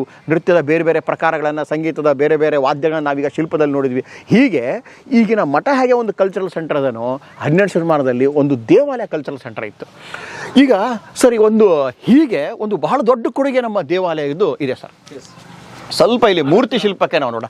ಸರ್, ನಮ್ಮ ಉದಯ್ ಅವರೇನು ಆ್ಯಡ್ ಮಾಡ್ತಾರೆ, ಹೇಳಿ ಉದಯ್ ಅವರು. ಇಲ್ಲಿ 7 ಕುದುರೆಗಳು ಅಂತ ಏನೋ, ಸೂರ್ಯನ ರಥಕ್ಕೆ 7 ಕುದುರೆಗಳನ್ನ ನೀವು ನೋಡ್ಬೋದು. 7 ಕುದುರೆಗಳು ಏನು ಸಿಗ್ನಿಫೈ ಮಾಡ್ತಾವಂತ, 7 ಕುದುರೆಗಳು ಬಂದ್ಬಿಟ್ಟು, ಈಗ ರೇನ್ಬೋ ಅಲ್ಲಿ 7 ಕಲರ್ ಇರ್ತವೆ. ಎಸ್, ಲೈಟ್ನಲ್ಲಿ 7 ಕಲರ್ ಇರ್ತವೆ. ಆ 7 ಬಣ್ಣಗಳನ್ನ ಈ 7 ಕುದುರೆಗಳು ರಿಪ್ರೆಸೆಂಟ್ ಮಾಡ್ತವೆ. ಸೂರ್ಯನ ಕಿರಣ ಒಂದು ಅಂದ್ರೆ ಅದ್ರಲ್ಲಿ 7 ಬಣ್ಣ ಇರುತ್ತೆ. ಒಂದು ಪ್ರಿಸಮ್ ಮುಖಾಂತರ ಹಾಸಿದಂತಂದ್ರೆ 7 ಬಣ್ಣಕ್ಕೆ ಅದು ಸ್ಪ್ಲಿಟ್ ಆಗುತ್ತೆ. ರೇನ್ಬೋ ಅಂತ ಏನು ಕರಿತೀವಲ್ಲ, 7 ಕಲರ್ ಇರುತ್ತೆ. ಆ 7 ಬಣ್ಣಗಳನ್ನ ಈ 7 ಕುದುರೆಗಳು ರಿಪ್ರೆಸೆಂಟ್ ಮಾಡ್ತಂತ ಒಂದು ವಾದ. ಆನಂತರ ಸೂರ್ಯನ ರಥಕ್ಕೆ 12 ಚಕ್ರಗಳಿರ್ತವೆ. 12 ಚಕ್ರಗಳು 12 ತಿಂಗಳುಗಳನ್ನ, ಮಾಸಗಳನ್ನ ರಿಪ್ರೆಸೆಂಟ್ ಮಾಡ್ತಾವಂತ ಒಂದು ನಂಬಿಕೆ. Yes, very nice. ಇದು ತುಂಬ ರೇರ್ ಮಾಹಿತಿ ನೋಡಿ. ಶಿವನ ಒಂದು ರೂಪವಾದ ಭೈರವನ ಮೂರ್ತಿಯನ್ನು ನಾವೀಗ ನೋಡ್ತಾ ಇದ್ದೀವಿ. ಬಹಳ ಒಂದು ವಿಶಿಷ್ಟವಾದಂಥ ಶಿಲ್ಪ ಅಂತ ಹೇಳ್ಬೋದು. ಇಲ್ಲಿ ನೀವು ಮುಕುಟವನ್ನು ನೋಡಿದರೆ, ಇದಕ್ಕೆ ಜಟಾ ಮುಕುಟ ಅಂತ ನಾವು ಕರಿತಾ ಇದ್ದೀವಿ. ಈ ಸಾಮಾನ್ಯವಾಗಿ ಎಲ್ಲರೂ ಹಾಕಿಕೊಂಡಿರುವಂತಹ ಒಂದು ಆಭರಣ ಇರೋದಿಲ್ಲ ಶಿವನಿಗೆ. ಆ ತನ್ನ ಜಟೆಯನ್ನೇ, ಕೂದಲುಗಳನ್ನೇ ಮುಕುಟವನ್ನಾಗಿ ಆತ ಮಾಡಿರ್ತಾನೆ. ಇಲ್ಲಿ ಒಂದು ಕಪಾಲವನ್ನು ಹಿಡಿದಿರ್ತಾನೆ. ಇನ್ನೊಂದು ಸ್ವಲ್ಪ ಓರ್ನೌಟ್ ಆಗಿದೆ, ಎಲ್ಲ ಕಟ್ಟಾಗ್ಬಿಟ್ಟಿದ್ವಿ ಎಲ್ಲ. ಸುತ್ತಲೂ ಶಿವ ಅವ ಗಣಪ್ರಿಯ. ಒಂದು ಸುತ್ತಲೂ ಈ ಗಣಗಳು, ಭೂತಗಳು ಎಲ್ಲ ಇರ್ತವೆ. ಟೀಮೇ ಇರುತ್ತೆ, ಒಂದೊಂದು ಟೀಮೇ. ಆ ಟೀಮ್ ಇಲ್ಲಿ ಮಾಲೆ, ರುಂಡಮಾಲೆ ಅಂತ ನಾವು ಕರಿತೀವಿ. ಆ ರುಂಡಮಾಲೆ ಭಾಳ ಚೆನ್ನಾಗಿ ಮೈನ್ಯೂಟಾಗಿ ಶಿಲ್ಪವನ್ನು ಕೆತ್ತಿದ್ದಾರೆ sir. This is the very important replica of the Kalamukha ಅಂತ ನಾವು ಹೇಳ್ಬೋದು. ಕಾಳಾಮುಖ ಸೆಕ್ಟದ್ದು ಅಂತ ನಾವು ಹೇಳ್ಬೋದು. ಈ ಶಿಖರದ ಮಾದರಿಗಳನ್ನು ಇಲ್ಲಿ ತೋರಿಸಿದ್ದಾರೆ. ಬಟ್ ಇವೆರಡಕ್ಕೂ ಮಧ್ಯೆ ಒಂದು ವೇದಿಕೆ ಕೂಡ ಇದೆ ಸರ್. ಹೌದು ಸರ್, ಇದೊಂದು ಬಹಳ ಟೋಟಲ್, ನೀವು ದೂರದಿಂದ ನೋಡಿದರೆ ಒಂದು ಒಳ್ಳೆ ಗುಡ್ ಲುಕ್. ಈ ಕೀರ್ತಿ ಮುಖದ ಬಗ್ಗೆ ನಾವು ಚರ್ಚೆ ಮಾಡ್ತಾ ಇದ್ವಿ. ನಮ್ಮ ಸರ್ ಅದಕ್ಕೊಂದು ವಿಶೇಷ ಹಿನ್ನೆಲೆಯನ್ನು ಹೇಳ್ತಾರೆ. ಇಲ್ಲ, ನೀವು ಹೇಳಿ ಕೀರ್ತಿ ಮುಖದ ಬಗ್ಗೆ ತಮ್ಮ ಪುಸ್ತಕದಲ್ಲಿ ಸರ್ ತುಂಬ ಚೆನ್ನಾಗಿ ಬರೆದಿದ್ದಾರೆ. ಇಲ್ಲ, ಕೀರ್ತಿ ಮುಖ ಅಂದ್ರೆ ಇನ್ನೇನು, ಕಾಲಕ್ಕೂ ಕೀರ್ತಿ ಬೆಳೀಲಿ ಈ ದೇವಾಲಯದ್ದು. ಇದು ಹೆಂಗೆ ಅನ್ಲಿಮಿಟೆಡ್ ಇದು ಶಿವನ ಶಿವನ ಆರಾಧಕನೇ ಒಮ್ಮೆ ಏನಾಗುತ್ತೆ ಅಂತಂದರೆ, ಶಿವನಿಗೆ ಅವನಿಗೆ ಟೆಕ್ಫಾರ್ ಬಿದ್ದುಬಿಡ್ರು ಮಾತಲ್ಲಿ ಚರ್ಚೆ. ಫೈಟಿಂಗಲ್ಲಿ ಏನಾಗುತ್ತೆ ಅಂದರೆ, ನೀನು ನಾಶ ಆಗೋಗು ಅಂತಂದೇಳಿ ಒಂದು ಶಾಪ ಕೊಡ್ತಾನೆ. ಆವಾಗ ನಿನ್ನೆ ನೀನು ತಿಂದ್ಕೋ ಅಂತಂದು ಒಂದು ಶಾಪ.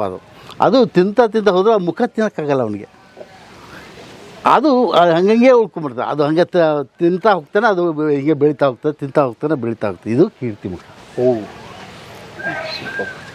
ಇದೀಗ ಮನೆಯ ತೋರಣಗಳ ಕಾನ್ಸೆಪ್ಟ್ ಇಲ್ಲಿಂದ ಹುಟ್ಟುತ್ತಾ ಅಂತ. ಹೌದೌದು, ಕೀರ್ತಿ ಬೆಳಗಲಿ ಅಂತ ತೋರಣಗಳನ್ನ ಹಾಕ್ತೀವಿ ನೋಡಿ. ಇಲ್ಲಿದೆ ನೋಡಿ, ವಿನ್ಯಾಸಗಳನ್ನ ಮಾಡ್ತೀವಿ ನಾವು. ಹೊಸದು ಏನೂ ಮಾಡ್ತಾ ಇಲ್ಲ, ಇರೋದನ್ನು ಕಾಪಿ ಮಾಡಿದ್ರೆ ಸಾಕು, ಚೆನ್ನಾಗಿರ್ತೀವಿ. ಈ ಡೋರ್ ಇದೆಯಲ್ಲ ಸರ್, ಇಲ್ಲಿ ಈ ದ್ವಾರ ಬಂಧ ಏನಿದೆಯಲ್ಲ, ಈ ದ್ವಾರ ಬಂಧ ಇದು ಅಂತಾರಾಷ್ಟ್ರೀಯ ವಿದ್ವಾಂಸರ ಗಮನವನ್ನು ಸೆಳೆದಂತಹ ಒಂದು ದ್ವಾರಬಂಧ ಇದು. ಲಕ್ಕುಂಡಿ ಕಾಶಿ ವಿಶ್ವೇಶ್ವರ ದೇವಾಲಯದ ದಕ್ಷಿಣ ದ್ವಾರಬಂಧ ಅಂತಲೇ ಇದು ಬಹಳ ಪ್ರಸಿದ್ಧವಾದಂತಹ ದ್ವಾರಬಂಧ. ಈಗ ನಾವು ದ್ವಾರಬಂಧದ ಬಗ್ಗೆ ಚರ್ಚೆ ಮಾಡ್ತಾ ಇದ್ವಿ. ದ್ವಾರಬಂಧದಲ್ಲಿ ಶಿಲ್ಪಕಾರರು ಏನು ಮಾಡ್ತಾ ಇದ್ರು ಅಂದರೆ ಬೇರೆ ಬೇರೆ ಡಿಸೈನ್ಗಳನ್ನು, ಮೈನ್ಯೂಯೇಚರ್ ಆರ್ಕಿಟೆಕ್ಚರಲ್ ಡಿಸೈನ್ಸ್, ಡೀಟೇಲ್ಸ್ ಅಂತ ನಾವು ಇದನ್ನು ಕರಿತಾ ಇದ್ದೀವಿ. ಬಹಳ ಸುಂದರವಾಗಿ ಅವರು ಇದನ್ನು ಮಾಡಿದ್ದಾರೆ. ಈ ದ್ವಾರಬಂಧದ ಬಗ್ಗೆ ಬಹಳ ಅಂತಾರಾಷ್ಟ್ರೀಯ ವಿದ್ವಾಂಸರು ಕೂಡ ಚರ್ಚೆ ಮಾಡಿದ್ದಾರೆ. ಇನ್ನು ಸ್ವಲ್ಪ ನೀವು ನೋಡಿದಿರಿ ಅಂತಂದರೆ ಮೇಲ್ಭಾಗದ ಉತ್ತರಾಂಗ ಭಾಗದಲ್ಲಿ, ಆ ಮೇಲ್ಭಾಗಕ್ಕೆ ನೀವು ಹೋದರೆ ಉತ್ತರಾಂಗ ಭಾಗದಲ್ಲಿ ಏಕಾದಶ ರುದ್ರರು ಅನ್ನುವಂಥ ಒಂದು ಪರಿಕಲ್ಪನೆ ಬರ್ತದೆ. ಶಿವನ 11 ರುದ್ರ ರೂಪಗಳು, ಆ ರುದ್ರ ರೂಪಗಳನ್ನ ಅಲ್ಲಿ ತೋರಿಸಿದ್ದಾರೆ. ಉಳಿದು ಹೋಗ್ಬಿಟ್ಟಿದೆ 3 ರೂಪ ಮಾತ್ರ ಇಲ್ಲಿದೆ. ಏಕಾದಶ ಅಲ್ಲೇ ಫುಲ್ ಇತ್ತು ಸಾಲದು. ಏಕಾದಶ ರುದ್ರ ಇತ್ತು. ಅದ್ರ ಕೆಳಗಡೆ ನೀವು ಬಂದುಬಿಟ್ರೆ ಆ ಮಣಿಗಳ ಫಾಲ್ ಇದೆ ನೋಡಿ, ಫಾಲ್ ಮಣಿಗಳ ಫಾಲ್ ಸ್ವಲ್ಪ ತೋರಿಸ್ತೀನಿ ನಿಮಗೆ. ಈ ಮಣಿಗಳ ಫಾಲನ್ನು ನೀವು ನೋಡ್ಬೋದು. ಇಲ್ಲಿ ಮಣಿಗಳ ಫಾಲ್ ಈ ರೀತಿ ಇದೆ. ಅದ್ರ ಕೆಳಗಡೆ ಫ್ಲೋರಲ್ ಡಿಸೈನ್ ಇದೆ, ತರುಲತೆಗಳ ಡಿಸೈನ್ ಇದೆ. ಅದ್ರ ಕೆಳಗಡೆ ಗಜಲಕ್ಷ್ಮಿ ಇದೆ. ಹಾಗೆಯೇ ಇಲ್ಲಿ ಕೆಳಗಡೆ ಬಂದುಬಿಟ್ರೆ ಇಲ್ಲಿ ಕೂಡ ನಮ್ಮ ದ್ವಾರ ಬಂಧವನ್ನು ಬಹಳ ಸುಂದರವಾಗಿ ಕೆತ್ತಿದ್ದಾರೆ. 1 2 3 4 5 6 7 8 9 ನವಶಾಖ ಅಂತ ನಾವು ಇದನ್ನು ಕರಿತಾ ಇದ್ದೀವಿ ವಾಸ್ತುಶಿಲ್ಪದಲ್ಲಿ. ಇದು ಪುಷ್ಪ ತರುಲತಾ ಶಾಖ. ಒನ್ಸ್ ಅಗೇನ್ ಇದು ಕೂಡ ಪುಷ್ಪ ಶಾಖ. ಇದು ಮಿಥುನ ಗಂಧರ್ವ ಶಾಖ. ಇದು ವ್ಯಾಳ ಶಾಖ. ಇದು ಕುಂಭ ಶಾಖ. ಮತ್ತು ಮಿಥುನ ಶಾಖ. ಮತ್ತು ಇದು ವಾದ್ಯಗಾರರು, ಸಂಗೀತಗಾರರ ಇರುವಂಥ ಒಂದು ಶಾಖೆ. ಇದು ಕುಬ್ಜರ್ದು. ಇದು ವಜ್ರಗಳ ಡಿಸೈನ್, ಡೈಮಂಡ್ ಡಿಸೈನ್ ಇರುವಂಥ ಶಾಖೆ. ಹೀಗೆ ನಮ್ಮ ವಿದ್ವಾಂಸರು ಇನ್ನೂ ಚೆನ್ನಾಗಿ ಇದಕ್ಕೆ ಬೇರೆ ಬೇರೆ ವಿಷಯಗಳನ್ನು ಕೊಟ್ಟಿದ್ದಾರೆ. ಇಲ್ಲಿ ಇದ್ರ ಬಗ್ಗೆ, ಎನಿಮಲ್ಸ್ಗಳ ಬಗ್ಗೆ ನೋಡಿ. These are not real animals, these are mythical animals ಅಂತ ಹೇಳ್ತೀವಿ ನಾವು. ಅಂದರೆ ಇಮ್ಯಾಜಿನರಿ. 2-3 ಪ್ರಾಣಿಗಳನ್ನು ಕೂಡಿಸಿ ಒಂದು ಪ್ರಾಣಿಯನ್ನು ತಯಾರು ಮಾಡಿರ್ತಾರೆ.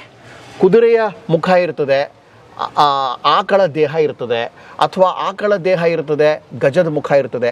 ಹೀಗೆ ಇವುಗಳನ್ನ ವ್ಯಾಳಿಗಳು ಅಂತ ಬೇರೆ ಬೇರೆ ರೀತಿಯಿಂದ ಇವುಗಳಿಗೆ ಕರೀತಾರೆ. ಸೊ ಅಂಥವುಗಳನ್ನು ಸುಮ್ಮನೆ ಫಾರ್ ಡೆಕೋರೇಟಿವ್ ಪರ್ಪಸ್ ತೋರಿಸಿರ್ತಾರೆ.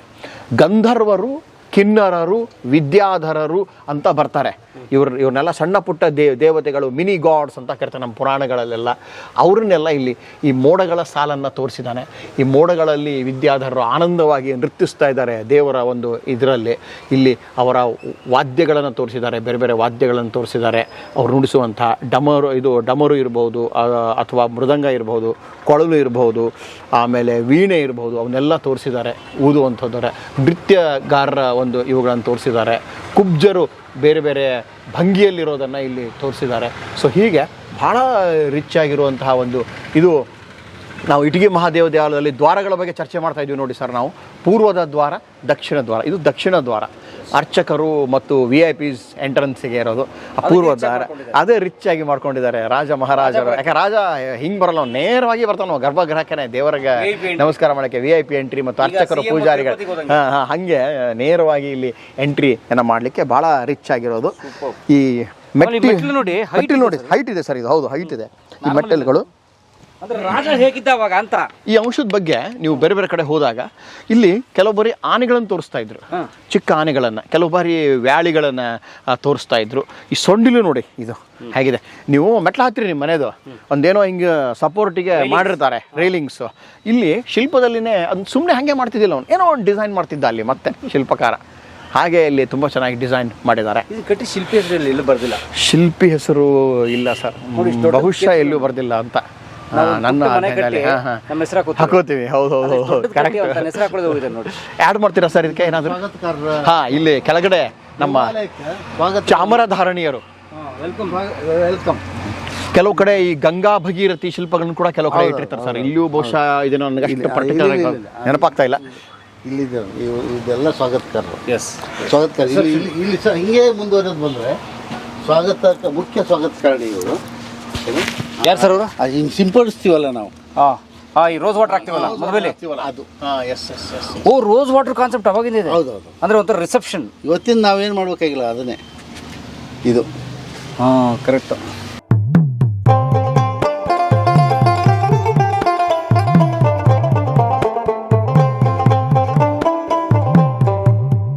ಕಲಾ ಮಾಧ್ಯಮದ ಎಲ್ಲಾ ಎಪಿಸೋಡುಗಳು ನಿಮಗೆ ಸಿಗಬೇಕು ಅಂತಂದ್ರೆ ಕಲಾ ಮಾಧ್ಯಮ ಯೂಟ್ಯೂಬ್ ಚಾನೆಲ್ನ ಸಬ್ಸ್ಕ್ರೈಬ್ ಮಾಡಿ, ಬೆಲ್ ಐಕಾನ್ನ ಕ್ಲಿಕ್ ಮಾಡಿ. ತಪ್ಪದೇ ಮಾಡಿ. ವಿಡಿಯೋ ನೋಡಿದ್ದಕ್ಕೆ ನಿಮಗೆ ತುಂಬ ಧನ್ಯವಾದಗಳು. ಪುಸ್ತಕಗಳನ್ನ ಓದು ಮನಸ್ಸನ್ನ ಅರಳಿಸುತ್ತೆ, ಬುದ್ಧಿಯನ್ನು ಚುರುಕು ಮಾಡುತ್ತೆ, ಕಾಣದ ಹೊಸ ಲೋಕವನ್ನು ಪರಿಚಯಿಸುತ್ತೆ. ಹಾಗಾಗಿ ಓದುವ ಸಂಸ್ಕೃತಿ ಹೆಚ್ಚಾಗ್ಲಿ. ಧನ್ಯವಾದ.